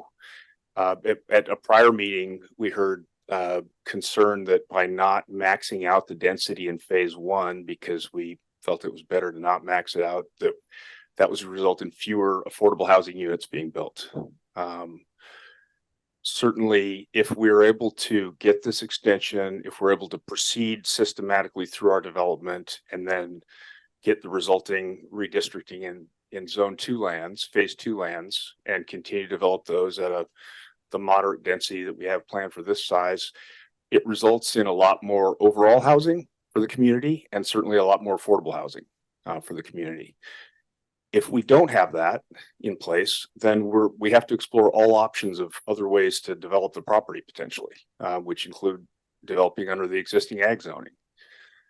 I think it's not a better solution for the county of Hawaii, for the state, for the housing need that's around here to have to go in that direction versus being able to go in a direction where we have the ability to develop at the density that this property has always been planned for. With regard to things like the cultural resources and the 343, there are a number of things that we will be applying for that we have to go through a full regulatory process to do. Locking in or satisfying all the requirements of phase 1 and then getting our redistricting of phase 2 doesn't open up some Wild West, go develop whatever we want out there. As you guys know, you guys have really good organizations, both state and county, in place to make sure that what we develop is responsible development. And we're working well with them right now on phase 1, and we're seeing that come to fruition with the first thing coming out of the ground being 100 units of affordable housing, and with what we think is a very responsible, appropriate plan on the rest of the land that's going to speak to a range of housing and income levels. We would like to see ourselves put in position to continue that plan through the entire property. Totally understand the deal fatigue of 40+ years. We haven't been around that long in this deal. We've been around a shorter time. In that time, we've completed important infrastructure improvements that were left undone for a while. We've made some significant contributions to the area, affordable housing being obviously the most significant one. We've gone through the process of creating a CFD to answer one of the concerns that an earlier commenter had. That's a valid concern. I understand these things are not transparent to everybody how they work. That CFD doesn't take us off the hook, or that bond is secured by our property. We put our entire property up to secure that CFD, to secure that financing mechanism. It's not secured by anybody else in Kona or by anybody else's homes or anything like that. Yes, our homeowners will eventually pay for it. Right now, we pay for the whole load of it. And if we don't perform and we don't get homes built out there to satisfy it, we lose. And the county still has a sewer line and everybody else is in great shape. So I guess the ask here is we feel like doing the right things for this past several years to move this thing in the right direction. We think it's going in a great direction and this property is set up for success. To deny this motion, to not give us a time extension doesn't make it impossible that we go develop it the way we've always planned at the density we've always planned. But it makes it way harder. It makes it, I mean, you guys have seen it takes a long time to get through this process. People have spent a lot of time getting to this point where we have zoning in place that will allow us to methodically move through the project and provide what we think is going to be the right answer out here. If that's not there, that gets harder to accomplish that. And all the other options have to be on the table to look at, are there other ways that we need to develop this property because we don't see the ability to get through that other process. So I feel like there's still plenty of protections along the way to make sure that we're not harming the watershed, we're not harming the community. We're responsible developers. We don't want to do that either. We're trying to create a place that drives value. My company has a long, proud history of development. We don't do deals where we have to go back later and apologize for them. So I think you guys have the discretion. I mean, I'm listening to legal minds who are smarter than me. I think you guys have the discretion to grant this extension. I think it would be the best thing for the chances of developing good, solid housing stock in this community that needs it, including affordable housing. And the proof will have to be in the pudding. We will have to have accomplished all these things on phase one and develop them in a timely manner in order for this stuff to happen. And if that happens, I think everybody's going to want it to keep going. So that's my ask. Take a look at all the consequences of a approval or a denial. Thank you very much for your time. Thank you, Mr. Myers. So I appreciate where you're coming from. I really do, on a personal level. And I appreciate you putting it in your own words. I'm not a lawyer. There's plenty of them in the room, but I'm not one, as you can probably tell. Yeah, no.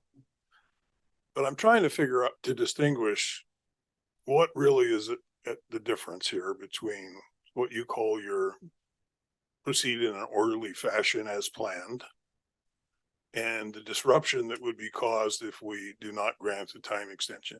And the only thing that I've heard so far is the 343 analysis.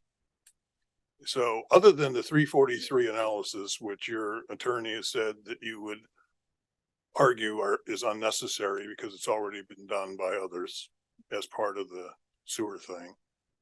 Other than that, what would be disrupted? What are you avoiding by a time extension? Yeah, it's a great question. So in development, in large scale development, we're required to make plans for capital allocations that go out quite a long ways, right? And figure out how are we going to develop things in a way that we don't run into gaps where you're going along, doing well, you're proceeding through something, and then all of a sudden you've got a 2-year hole in the window where, oh man, we're doing really well, we're selling homes, we've got builders in here doing a good job, and all of a sudden now we're stopped for a period of time. One of the things that's very attractive about this property from a development standpoint is having the boxes checked, having the water in place, having done the offsite improvements, having put all that stuff in place so that we can move, as I said before, in an orderly manner. A boundary, what's the name of the district boundary amendment? District boundary amendment, as I understand it, is a long and potentially drawn out process that would bring doubt, questions into how we could proceed in the long run. So it makes it harder to plan an entire trek through the development. And it makes us have to go look at, all right, is this the best way to go? Can we afford to hope that we're going to get a favorable outcome from a boundary amendment that might add 2 or 3 years to our process versus knowing for some certainty that if we can get through, if we are responsible and we get through this development in a reasonable amount of time, we know that that next piece is there, that we don't have this other step we have to go through. I don't think there's any way I could sit here right now and say there'll never be a 343 for any reason. Who knows? Something we might do could trigger that. Sorry.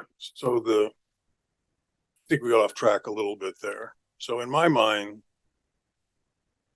we're not talking about an opportunity for a ministerial or check the box district boundary amendment for reclassification. Under any circumstances, you're going to have to go for a district boundary amendment. The argument that's been put forth is that it would not require a 343 environmental analysis.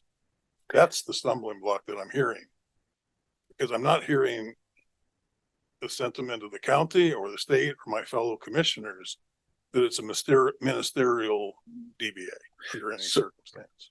So I would say from my point of view as a developer, not the lawyer. We have a roadmap here of this document that gives us some clarity as to where we all believe we're going.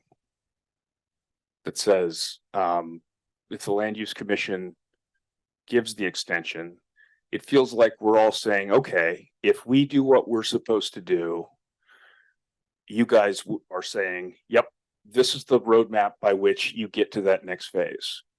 And I feel like that we feel like as a company that that's a much better position to be in for us to be able to commit the time, energy, resources and all that to make that next phase go. So, and I know you're relatively new owners for this project, but that same argument has been made 5 times before for time extensions. Fair statement. I think you can look at us and see there's real progress going on. There's dirt being moved out there. There's people are gonna be living in those houses soon. Fair enough. And we've invested, $12 million out of our pocket to go put a sewer line in. Yep. People say, oh, it's a bond. It's out of our pocket. It's secured by our land. It's just a financing mechanism that we're paying for. So that's a big difference. Okay. Fellow commissioners, questions for the commissioner? Sure. Carsmith. Sure. One sec. Oh, I called on Commissioner Carsmith first. Thank you, Chair. Actually, I kind of wanted to ask Jeff, just because I know Jeff's been around forever on this. It seems like where we get caught is the incremental aspect of the development, and that it seems like maybe the petitioner assumed that because of this 2 increment process that there was some automatic understanding of what was going to happen with phase 2. What's your experience on how increments work? Aloha, Commissioner Carsmith. Ironically, we were talking about that earlier. I don't know how it works on the other islands, but in regards to incremental redistricting of a state land use boundary amendment, this is one of the few or only ones I'm aware of. So it's very unique. And that's why I think we're all kind of trying to figure this out. And I'm just, again, going on basic language here. But thank you. So what do you feel about that? If maybe what you thought was to be something automatic and it's not, how does that work for you? I feel like there's real value in having this document that lays out the roadmap that we're all agreeing to, basically. It says, if you do X, then you can do Y. And so we have to hold that. To the chairman's point, it should have been, it was supposed to be within a certain amount of time. I guess what we're saying is we still think it's a good idea. We still think it's the right thing for the property. So we think it makes sense for all parties concerned to continue that agreement. So if you do not get your extension, will you still proceed and come back with the DBA?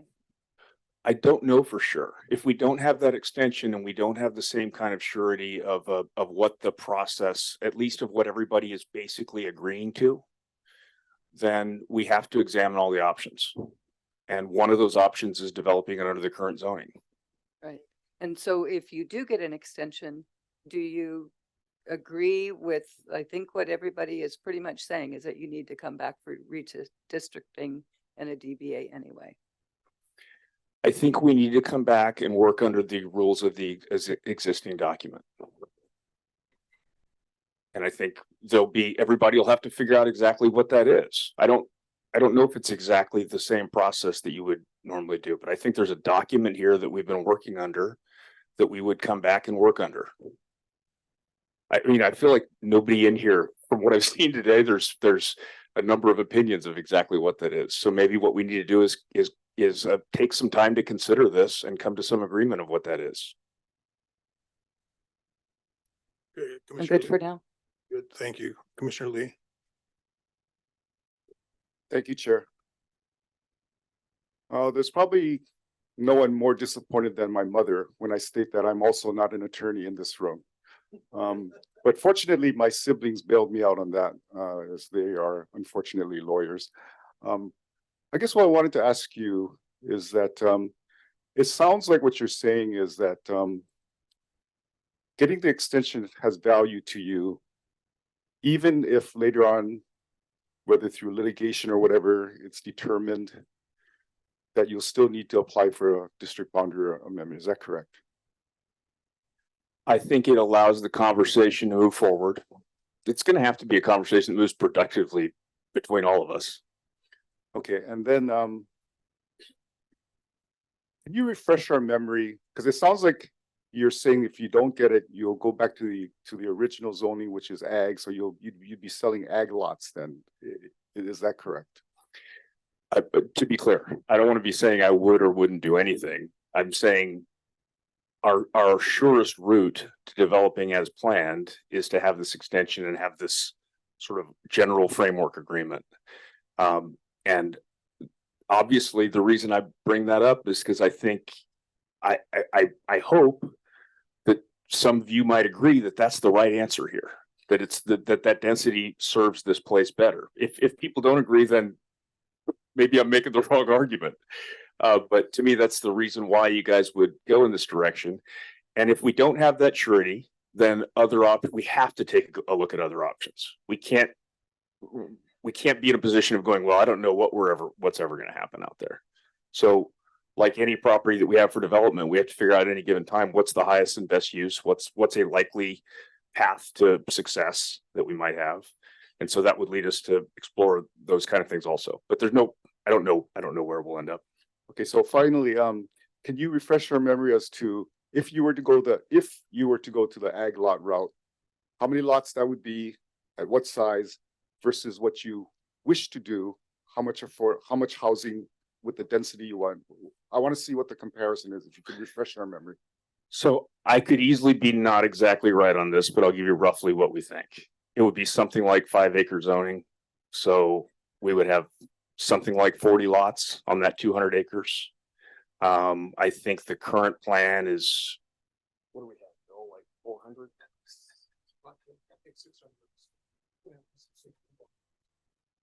Maybe as many as 600.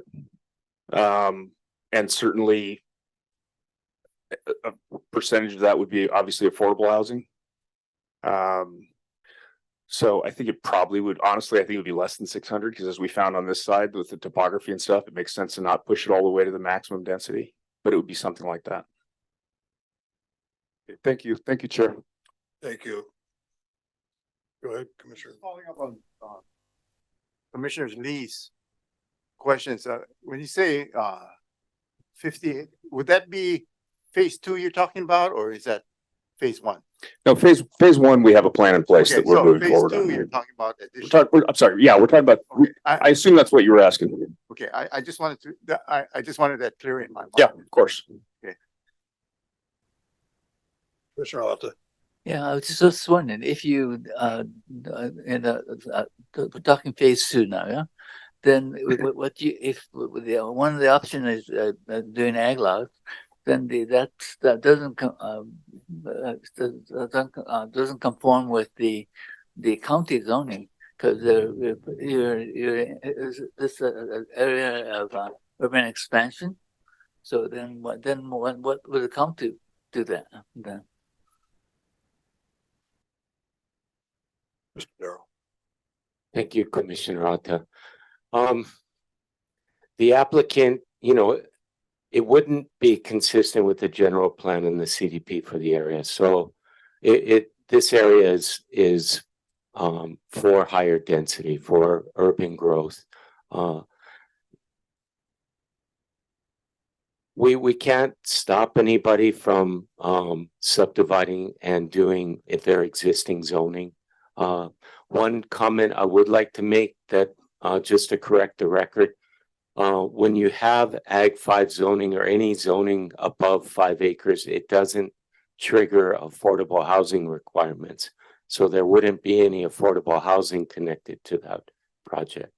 There wouldn't be any zoning requirements or conditions, no state land use boundary conditions, those kind of things. Okay.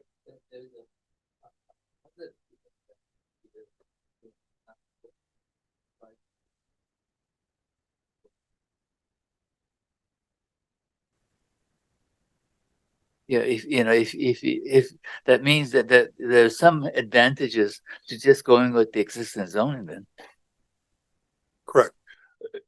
There's certainly pluses and minuses to any direction we go. We believe the best direction is to keep going down the path that we've been on. And that's what we'd like to do. Okay, thank you. We're gonna take a second time through public testimony. Ms. Kwan, is there anybody signed up for public testimony? Yes, Mr. Chair. First up, we have Janice Palma Glenny. Is she here? She left. Just kidding. The next we have Chuck, Chuck again. So Chuck, you're still under oath and limit your comments to 2 minutes. Please proceed. Again, thank you, Mr. Chair and members of the commission. I'm listening to this, and the thing that comes up for me, first of all, I'm hoping, I haven't heard a clarity about this, but my understanding is that the environmental assessment was for the affordable housing project that the Hawaii Housing and Finance Corporation, it was basically sold to them, and they are the ones that are developing this, and that the sewer line was the EA was triggered because of the sewer line, but it was just for the flows of water to the sewer line from the affordable housing project, and did not consider phase 1 or phase 2 of the Coloco Heights project. If that's the case, then the question becomes, should the Land Use Commission require phase 1 to have an environmental assessment?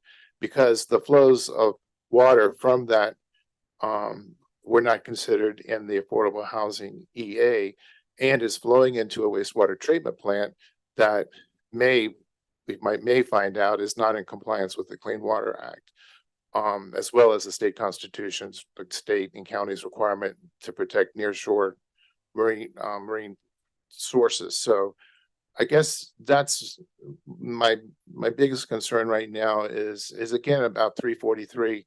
I think it definitely it should be triggered. And for me, the question that's come up listening to the hearing today is, should phase 1 actually have a 343 trigger applied to it, because the EA was for the affordable housing project and not the remainder of the development. Thank you.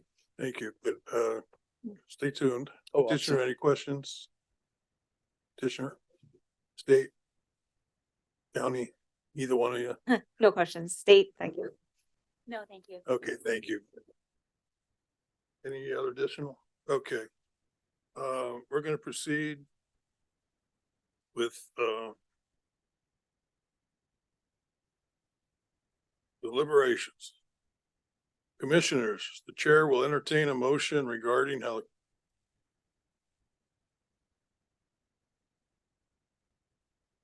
for a second round. You gonna, Okay, we have 2 more on the list. First up, Kimberly Crawford. oh, we got a 2:30 hard stop on this thing that I'm really trying to work towards, which is 5 minutes away. So please be brief. Yep. My comment is really similar to Chuck's.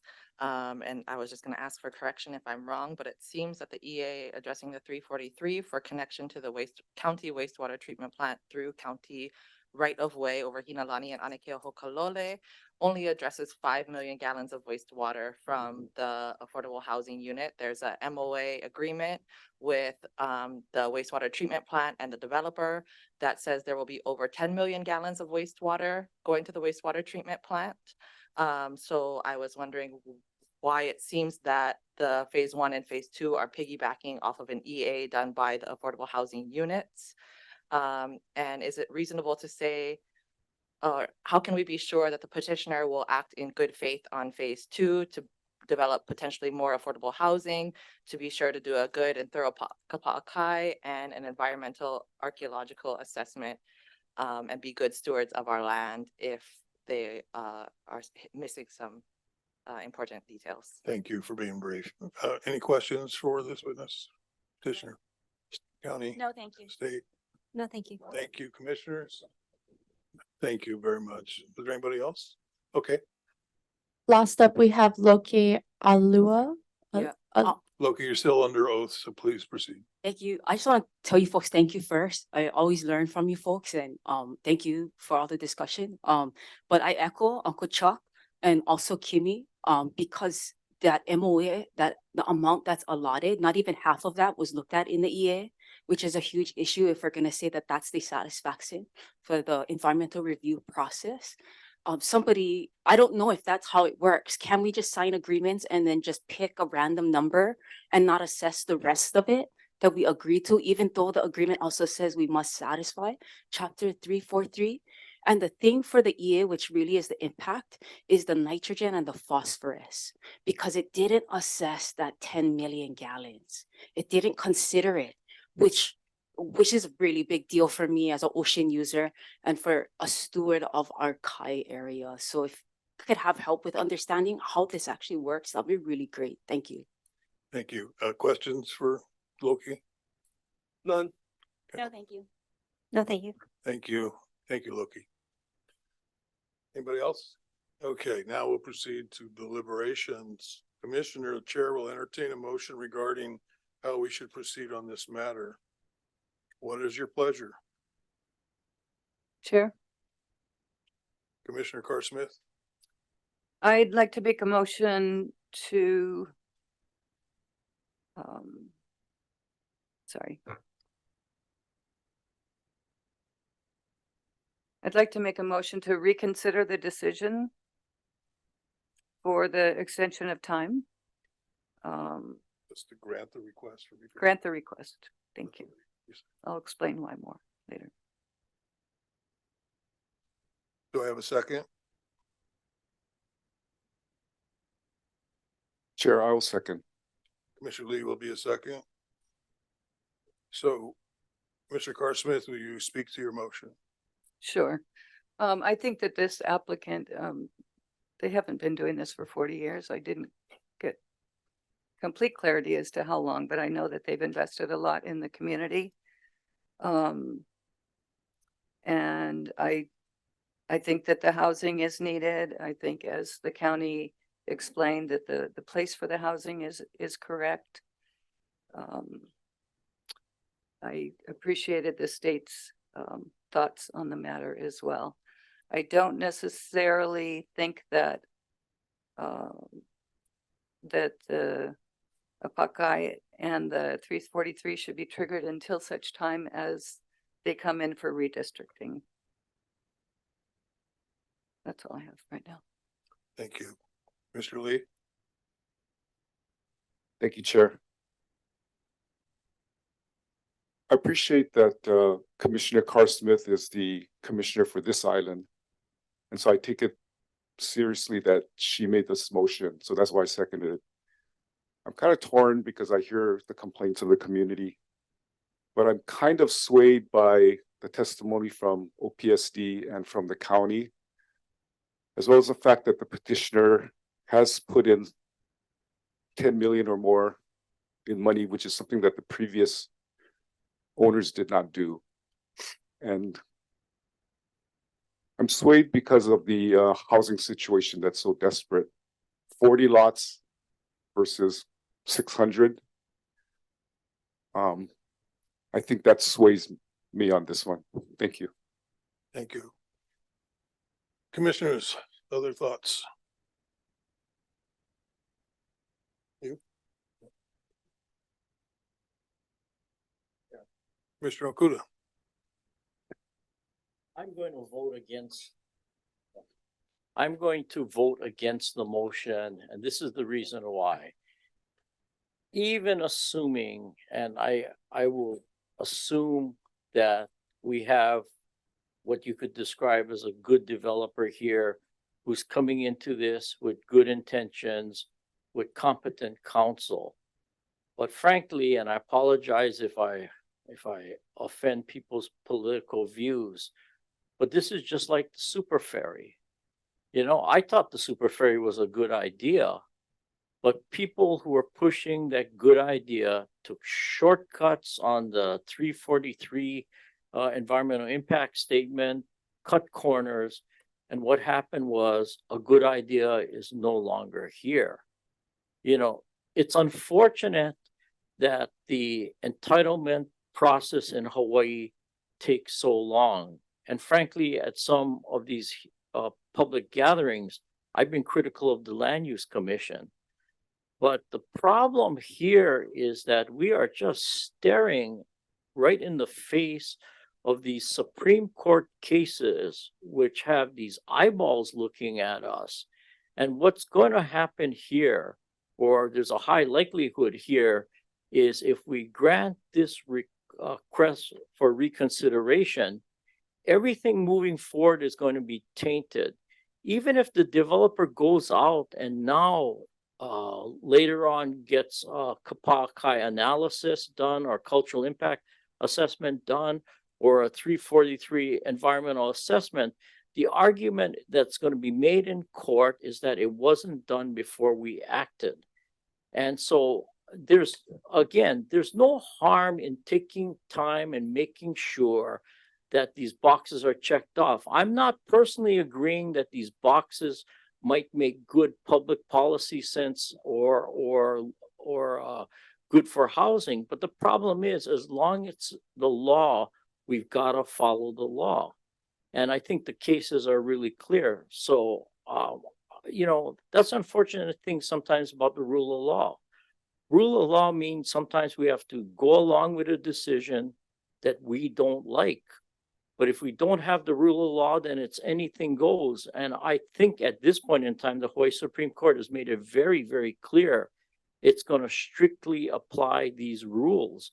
And so actually, to move this project forward successfully, I'm going to vote no to the motion, because frankly, granting this motion is going to delay needed housing in the community. Thank you.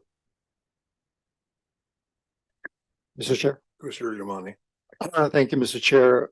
I'll also be not in favor of this motion. I think the fact that we've spent the last 3/4 of this meeting talking legal language shows to the ambiguity of the previous orders and the discussion between the state and county kind of going back and forth.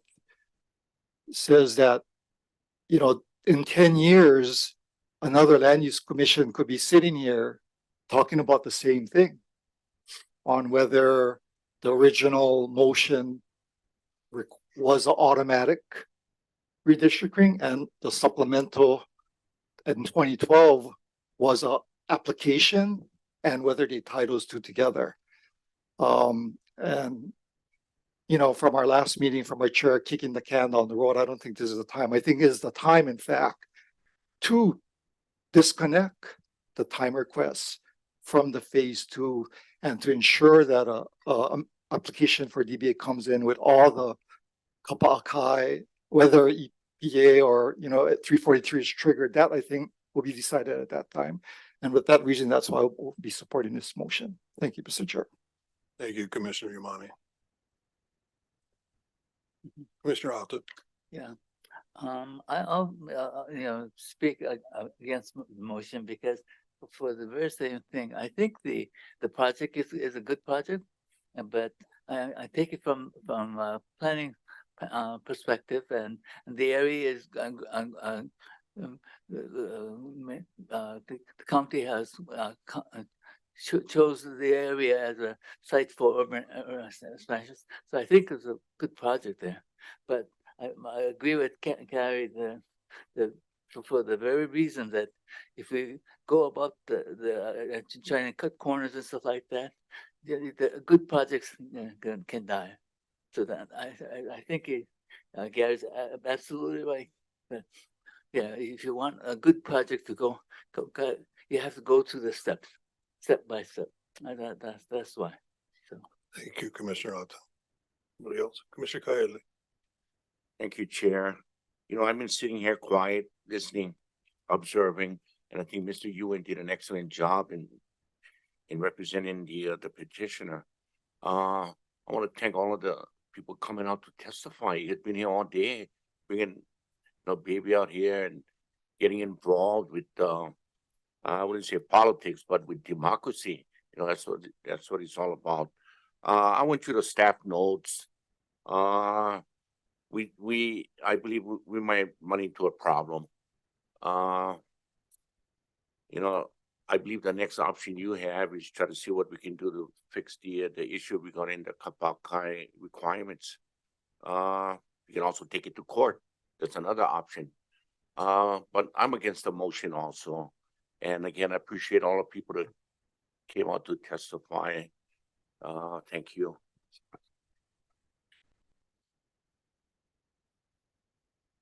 Anybody else want to speak? Okay, so I'll speak. So I'm against the motion also. It's not because I don't think it's a great project, and it's not because I think we got a damn good developer who's well-intentioned and will follow through. But I agree with Commissioner Yamane. This is not going to be straightforward if you get a time extension. You're going to end up in court. You're going to end up wrapped around the wheel, and you're going to be super ferried. In my opinion, this commission was not erroneous in its prior decision, as first stated by Mr. Yuan. It has not shown me that it was erroneous in that decision. It's not a basis for reconsideration. This is not going to go forward. I do not think that we want to go forward to any possibility of a ministerial DBA or anything like that, because I think it'll be challenged, fought, and you'll end up with a 3-year delay in front of the Supreme Court or something crazy like that. In my view, the most straightforward way is to finish number 1, phase 1, and start the process on phase 2. And it's not going to be that much different than what you envision right now, except for the consideration for some environmental stuff to be included. Because you're gonna have to do Kapakai. Absolutely. So I'm going to vote against. Take a roll call, please. Thank you, Mr. Chair. The motion is to grant the request for the motion for reconsideration. Commissioner Carr-Smith. Commissioner Lee. Aye. Commissioner Yamane. No. Commissioner Okuda. No. Commissioner Ohigashi. No. Commissioner Kamake Ohela. Ole. Commissioner Kahele. Commissioner Atta. No. Chair Giovanni. No. Thank you, Mr. Chair. The motion fails by a vote of 7-2. So we still don't have a decision today. So commissioners, do we have another motion to go forward? Chair. Commissioner Okuda. Chair, thank you. I make a motion that the request for reconsideration be denied. Do I have a second? Second, Chair. Second by Commissioner Kahele. Commissioner Okuda, it may be redundant, but do you want to speak to your motion? Yes, I don't want to be redundant. I've stated and listed the various cases, legal authority, which I believe compels us to deny the motion. Again, I think the best way of bringing truly a good project to fruition is to just to comply with the rule of law. And I think I've said enough already in this hearing, so I'll incorporate my earlier statements by reference. Thank you. Commissioner Okuda, your comments are always welcome in this commission. Commissioner Kahele. I have no comment. Mr. Chair. Commissioner Ohigashi. I wanted to thank the testifiers today, and to answer one of your questions, the answer is that's not before us today. The only question is whether or not we reconsider the motion or not. Whether or not other issues, scope of a 343 analysis, whether or not it was correct, that's not before us today, and we don't have. I don't believe we can address it today. That's might be unsatisfying, but that's the answer to the question. I'm going to vote yes on this motion, and the reason why is this: it's not that I'm against this project or I'm against what they're doing. What I really is looking for is certainty. Everybody has a different idea of what this provision is met. And I think that one of the things that puts in mind is that there's a certain path that all the agencies know must be followed. Now, the developer can take whatever path he chooses. That is his choice. He can take one now and make a decision now. He can look into the future and make a decision. We cannot stop that. But we have on the record his assurances that phase one will go through. We have his assurances that pretty soon the affordable housing units will be built. We have that in hand. Versus 10 to 15 to 20 years from now, when everything changes. I look at certainty, and certainty is that phase one is going to be completed. We know what he has to do to comply with us in the future. And we have affordable housing. That's why I'm voting yes. Thank you, Commissioner. Anybody else? Commissioner Lee. Thank you, Chair. I respect the views of all the fellow commissioners. I don't disagree with what anyone has said. I hope that the petitioner will come up with a good idea to move forward, because I would like to see this happen. And I wanted to defer to the Island Commissioner, Commissioner Carr Smith, and as well as the state agencies and the county agencies. But I don't disagree with what any of the commissioners have said. There's some troubling elements to this application. But I will be voting against the motion to deny. Thank you. Yeah, just briefly. Yeah, there's always some heartburn when people from other islands like to make decisions for your island. Yeah, I think that everyone says that this is such a great project, but nobody wants to give you the opportunity to take those next steps to make it successful. And I think that's unfortunate, but it is what it is, and we'll just move forward. Thank you. Okay, I will also be voting in favor of the motion to deny. But I hope that's not interpreted to be that I'm against this project, because I'm not. I do think the most orderly way is the way to proceed with some certainty has been expressed by Commissioner Ohigashi and Commissioner Yamane. I am very I also understand where Commissioner Carr Smith is coming from. She's closest to the situation. She feels the need. I also live on a neighbor island, and I have a very similar situation on my island, and I feel the need.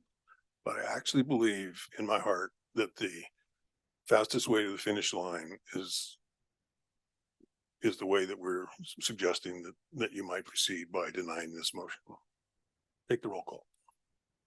Thank you, Mr. Chair. The motion is to deny the motion for reconsideration. Commissioner Okuda, Yes. Commissioner Kahele, Commissioner Atta. Yes. Commissioner Carr Smith, No, Commissioner Kamakeo Hello, Aye. Commissioner Lee, No. Commissioner Ohigashi. Aye. Commissioner Yamane, Aye. Chair Giovanni. Aye. Thank you, Mr. Chair. The motion passes by a vote of 7-2. Thank you. I want to, before we adjourn, I want to extend my appreciation to the members of the community, the local community that came forward with very impactful and influential testimony today. You're part of this process. I hope you feel welcome. I hope you felt that you were listened to. It's very important to us. So thank you for that. And with that, this meeting is adjourned.